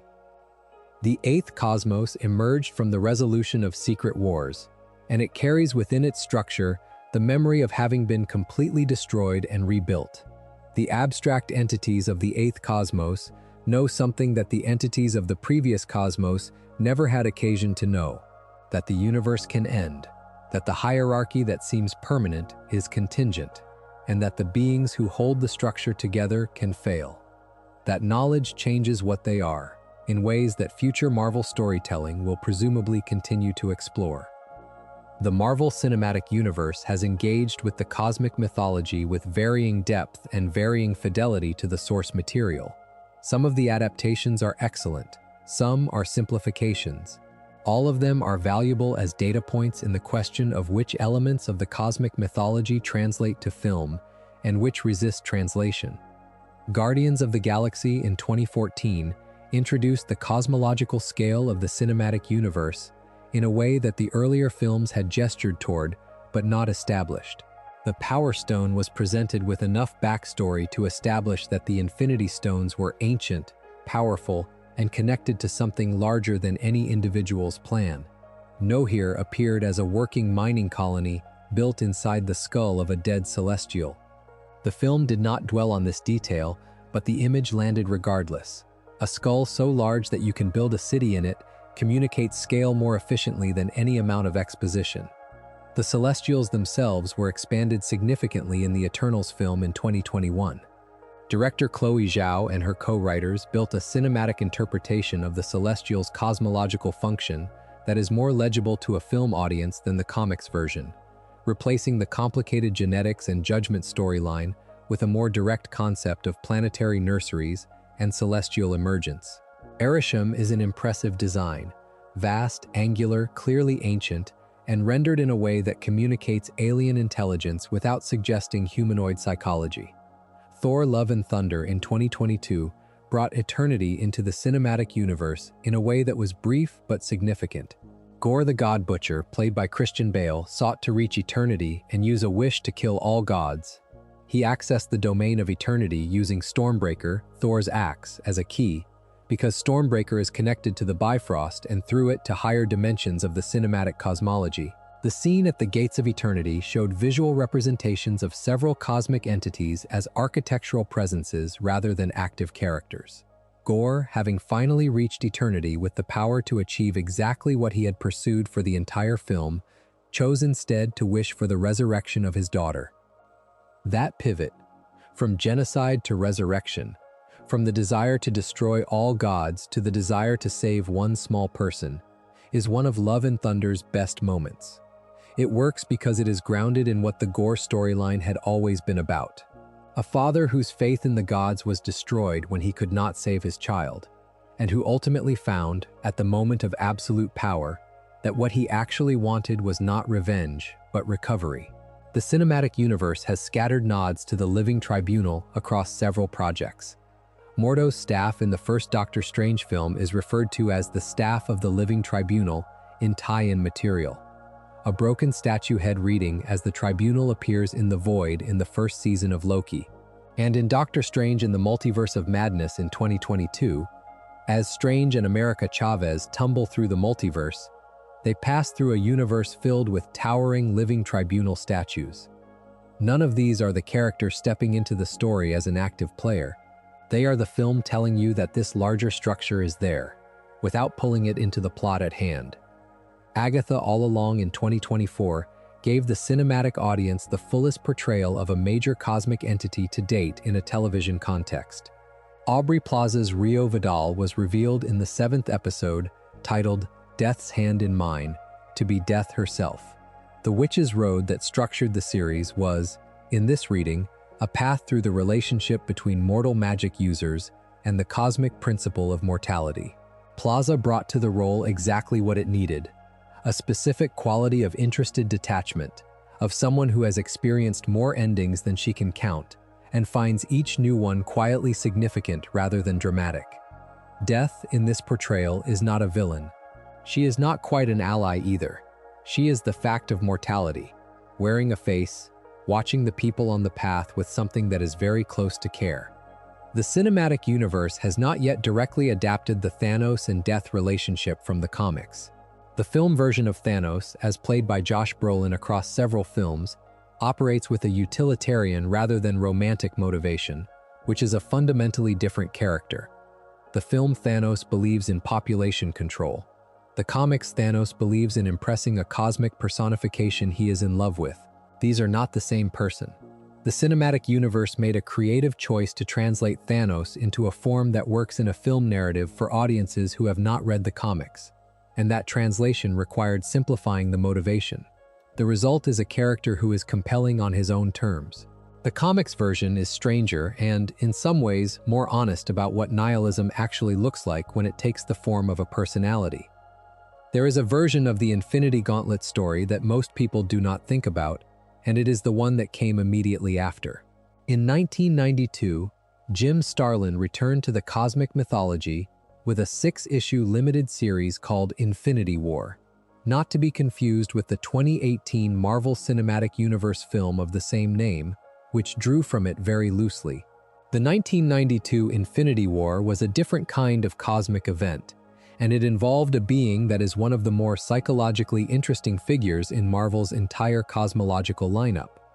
Adam Warlock, having held the Infinity Gauntlet briefly before the Living Tribunal ruled him unfit to possess it, had been purged of both good and evil impulses. The Living Tribunal's ruling effectively stripped him of the moral polarities that all conscious beings carry. Those expelled impulses did not dissolve. They became separate entities. The good half eventually became the goddess, a figure with her own cosmic significance. The evil half, the expression of every destructive tendency Adam Warlock had ever contained, became the Magus.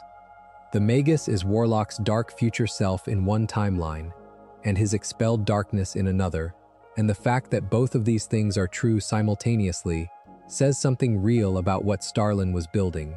The Magus used cosmic containment units, devices capable of holding cosmic energy, and other tools to incapacitate the abstract entity Eternity itself in the storyline.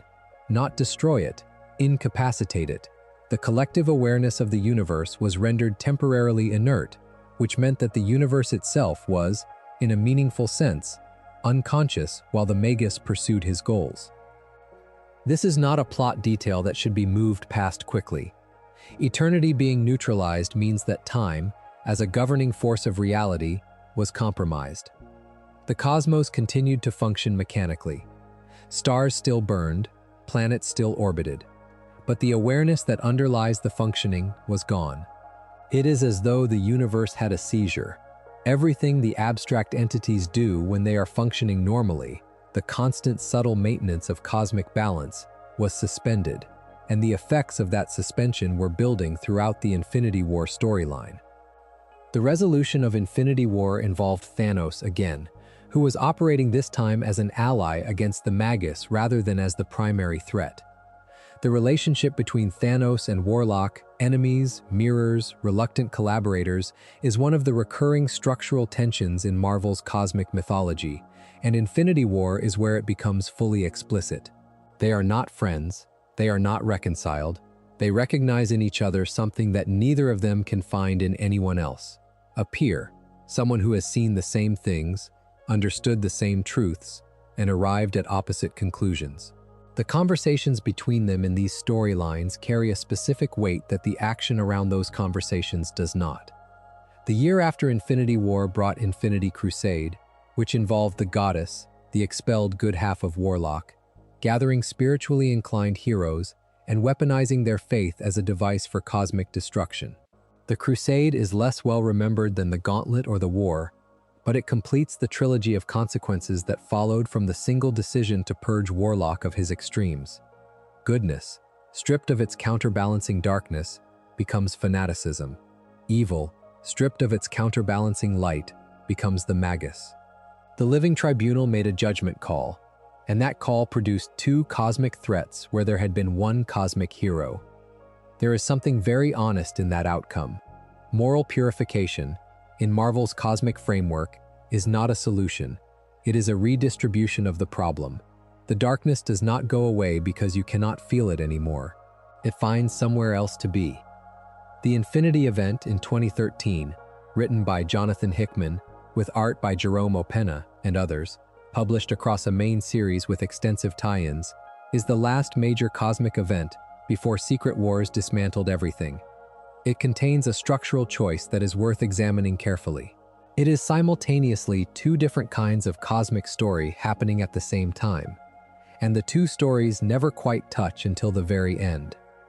The first story involves the Builders, described in the Avengers relaunch as very old beings tied to the origins of the cosmos in Hickman's cosmology. The Builders created systems to manage the structure of space and time. They seeded life across the universe. They are, in a sense, the Celestials' predecessors in the work of cosmic maintenance, older, more abstract, and operating at a level of detachment that makes even the Celestials seem personal. In Infinity, the Builders turn against the universe. They begin systematically destroying civilizations, moving toward Earth with an efficiency that suggests they are not attacking so much as decommissioning, handling something that has reached the end of its designed lifespan. The Avengers go to space to respond to this threat, forming alliances with the Kree, the Spartax, the Shi'ar Empire, and others. This is a war fought at a genuinely cosmic scale, and Hickman depicts it with the procedural clarity of someone who has thought carefully about what interstellar coalition warfare would actually involve. The second story involves Thanos arriving on Earth while the Avengers are away, leading the Black Order. His generals, each one a specialist in a different form of destruction. Thanos is not there for conquest. He is there looking for his son Thane, a being of cosmic power who does not yet know what he is. The Black Order incapacitates the Illuminati, holds Attilan hostage, and demands a tribute of adolescent inhuman skulls as cover for their real mission. These two stories, the cosmic war in space and the intimate hunt on Earth, develop in parallel for most of the event, and the effect of that parallel development is cumulative. The universe is under existential threat from above. Earth is under existential threat from a different direction simultaneously. The heroes are stretched across scales they cannot bridge, fighting threats they cannot fully comprehend from either end. The resolution involves Thane, who manifests his power catastrophically, encasing Thanos in amber-like stasis, a living death that is functionally the most effective weapon ever deployed against him. It does not kill him. It contains him in a state worse than death, which is precisely what an entity with as complicated a relationship to mortality as Thanos deserves. The Builders' storyline ends when the Coalition defeats them, not through brute force, but through attrition and strategy, wearing down a civilization that could not adapt to opposition from beings it had never expected to resist. The universe does not thank the Avengers for saving it. The abstract entities that constitute its structure continue to maintain themselves without acknowledgement. That invisibility of gratitude is one of Hickman's consistent themes. The people who hold civilization together never receive credit for the disaster that did not happen. The Dark Phoenix saga deserves more attention than the brief mention in the Phoenix Force section gave it. X-Men issues 129 through 138, published from January through October of 1980, written by Chris Claremont with art by John Byrne, is not merely one of the greatest X-Men stories.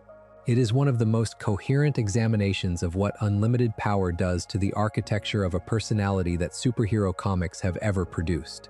Jean Grey had always been defined by two things in the X-Men's early history: her compassion and the limits of her power relative to the other X-Men. She was not the strongest. She was not the most durable. She was the emotional center, the one who cared, persistently and genuinely, about the people around her and about the people they were supposed to protect. When the Phoenix Force selected her as its host, it did not select her at random. It selected her because that quality of caring, amplified to cosmic scale, was exactly what it was looking for. The corruption begins with the Hellfire Club's manipulation, a group of powerful human beings who used psychic means to compromise Jean's connection to herself, allowing the darker aspects of the Phoenix Force to expand into the space they created. The Dark Phoenix that emerged was Jean Grey, with the compassion removed. The knowledge remained. The connection to the people she loved remained, in a strange, attenuated way. But the thing that had made all of that knowledge and connection meaningful, the sense that what happened to others mattered, was gone. There is a scene in the Dark Phoenix saga where Jean, as the Dark Phoenix, flies into space and consumes the energy of a star. The star explodes. The explosion destroys a planet in the star's system with billions of inhabitants. She is aware of this. She is aware that these billions of beings exist and that they have died, and she does not feel it as a loss. She feels it as a meal. That gap, between knowing and feeling, between registering suffering as information and registering it as meaning, is the exact horror of what the Phoenix Force does when it overwhelms its host. The X-Men catch up to her. They fight, and they cannot defeat her. Not because she is stronger in a simple power comparison sense, but because she can make anything happen. Fighting the Dark Phoenix is like fighting weather. The Shi'ar Empire, whose homeworld lay in the path of her expansion, wanted to execute her. The X-Men refused. Cyclops proposed a duel. The X-Men fighting against the Shi'ar Imperial Guard, with Jean's life as the stakes. They fought. They lost. Jean chose to end it herself. She used an ancient weapon on the moon's surface to kill herself, restoring the Phoenix Force to its non-embodied state and removing the threat to the universe by removing the host that had become the threat. She looked at Scott Summers, at Cyclops, who loved her more than anyone he had ever known, and she made the choice. She chose death because there was no other way to choose life for everyone else. Chris Claremont has said in interviews that the intention was always for Jean to die, that the Phoenix story was a story about the price of limitless power and the only meaningful response to it. John Byrne's art in those final issues is some of the most emotionally precise work in mainstream superhero comics history.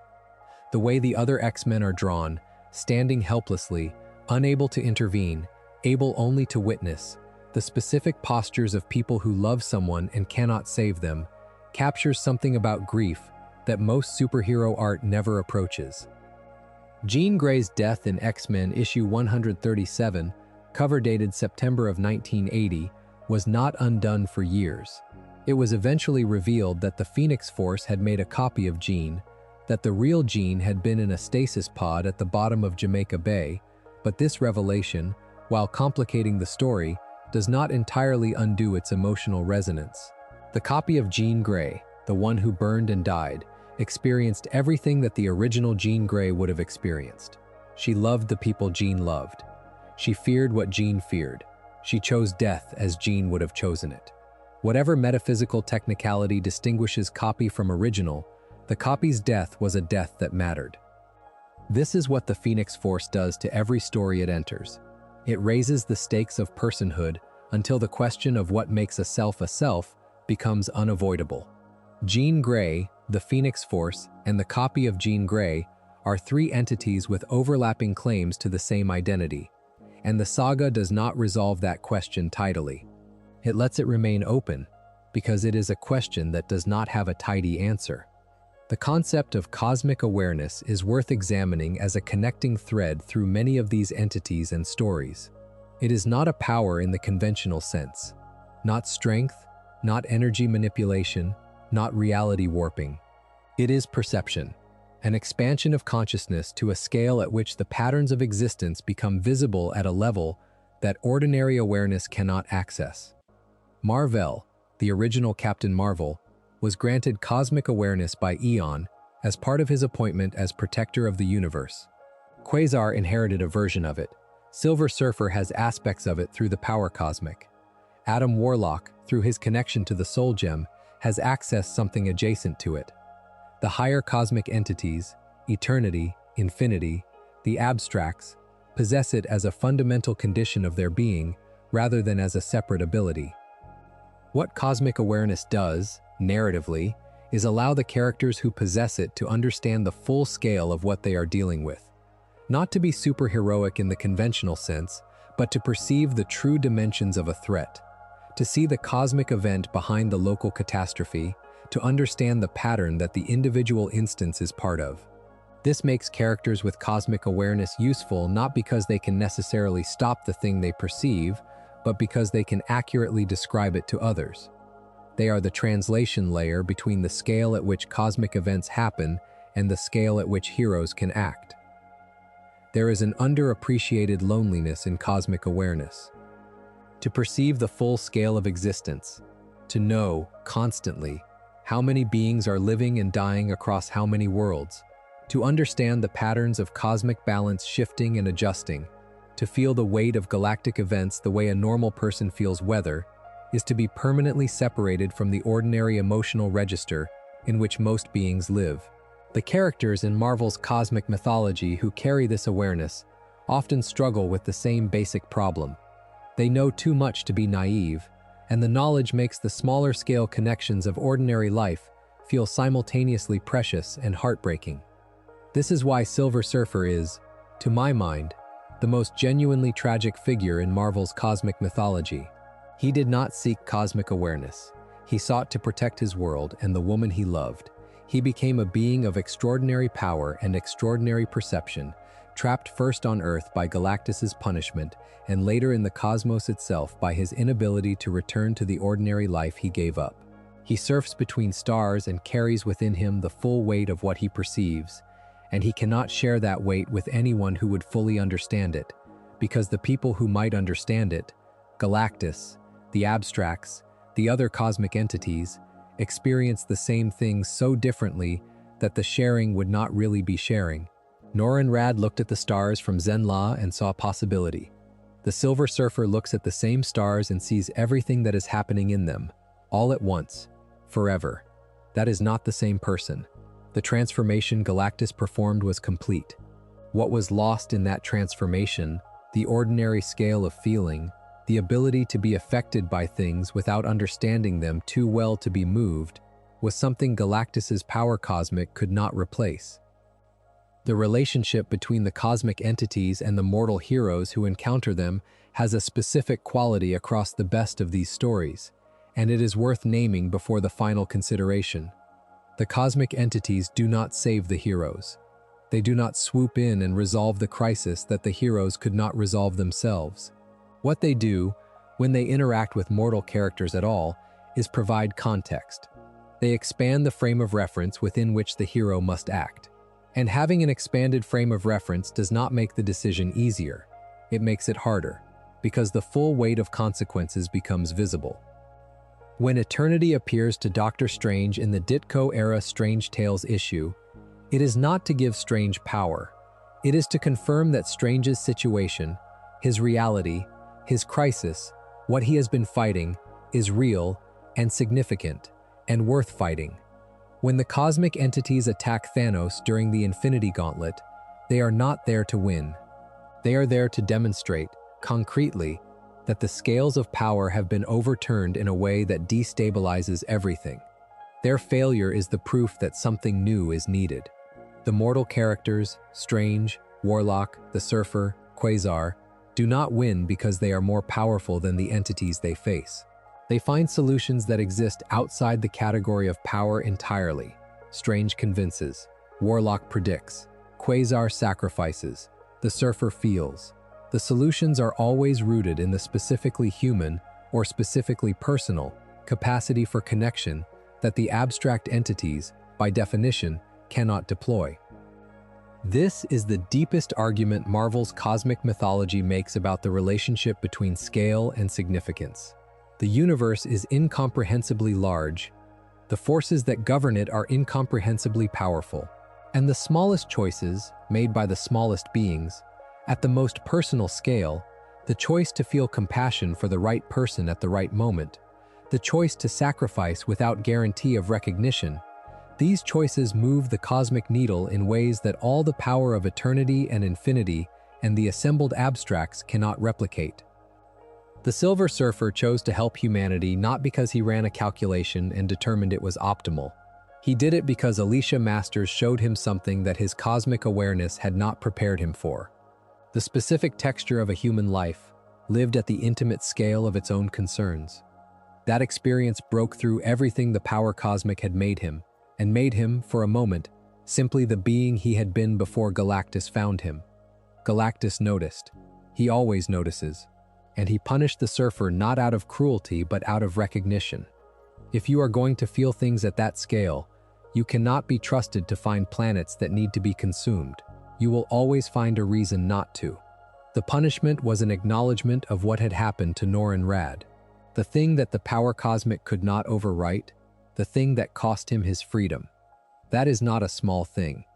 Across all of these characters and all of these stories, there is a single consistent argument that Marvel's cosmic mythology makes about existence. It is not an argument made through speeches or declarations. It is made through the accumulation of evidence. The way the whole structure is built, the beings chosen to populate it, the outcomes of the stories told within it. The argument is this. The universe is not indifferent.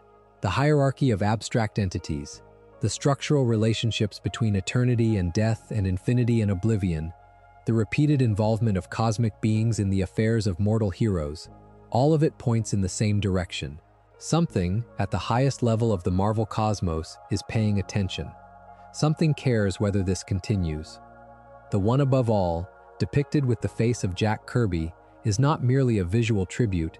It is a statement about what creation means. The things these characters do, the sacrifices they make, the losses they absorb, the moments when they choose something difficult over something easy, all of it is witnessed by something that Kirby's stand-in represents as the source of all imagination. Not a watchful judge, but a creative presence, genuinely interested in what its creation does next. That is a very specific kind of comfort, different from the comfort of being told that everything will be fine. It is the comfort of being told that what you do matters, even when what you do is painful. That the universe is structured in a way that registers individual significance even at the scale of cosmic entities and multiverse-ending events. That Nemesis did not die out of nothing, and Galactus does not hunger out of nothing, and Thanos does not seek out of nothing. That all of it connects, through an enormous web of meaning, back to a face that is watching, with something that functions like warmth. The last line in the story of the Marvel cosmos has not been written yet. The eighth cosmos is new. The abstract entities, reconstituted in the aftermath of Secret Wars, are still finding their equilibrium in a reality that has died once and been rebuilt. The cinematic universe continues to introduce these beings to audiences who encounter them for the first time without the context of 6 decades of comics. New writers and new artists continue to find new angles on beings who have existed since the universe's dawn. What remains constant, across all of it, is the conviction that the story is worth telling, that the entities who constitute the structure of existence are not merely powerful, they are interesting, that the relationship between cosmic scale and individual meaning is not a paradox to be resolved, but a tension to be sustained, that a universe in which a cartoonist from Brooklyn is the face of God, is a universe that has gotten something fundamentally right about what existence is for. I want to spend a moment on that last thought before we close. 6 decades on from the Galactus trilogy, most of the writers and artists who built this cosmic mythology are gone. Jack Kirby died in 1994. Stan Lee died in 2018. Steve Ditko died the same year. Mark Gruenwald, whose work fills in more of this cosmology than his name gets credit for, died in 1996. Jim Starlin, who wrote so much of what this essay has been about, is still with us. Chris Claremont is still with us. Jonathan Hickman is still with us. But the great foundational generation is largely gone, and the people who read the comics of that generation as children are now middle-aged. The mythology has survived that transition, which is not something anyone should have taken for granted. Superhero comics as a form are notoriously bad at coherent long-term world-building. The temptation to reset, to recycle, to erase is always present. Marvel's cosmic hierarchy has, on the whole, resisted that temptation. Eternity in 2025 still means what eternity meant in 1965. Galactus is still a hungry god of balance, not a mustache-twirling planet burner. The Watcher still watches. The Living Tribunal, when it appears, still has 3 faces, one of them still hidden. The consistency has been quiet and hard-won, and it is the reason this whole mythology holds together as one story rather than a collection of disconnected episodes. Let that sit for a moment. Let it drift with you as the light gets a little softer and the room gets a little quieter.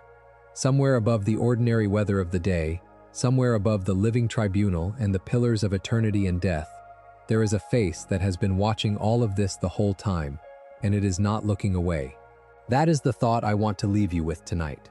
All the vast machinery of the Marvel cosmos, the First Firmament and the 8th cosmos and everything in between, ultimately reports back to a small, quiet, kindly figure at a drawing board, still holding a pencil, still curious about what happened.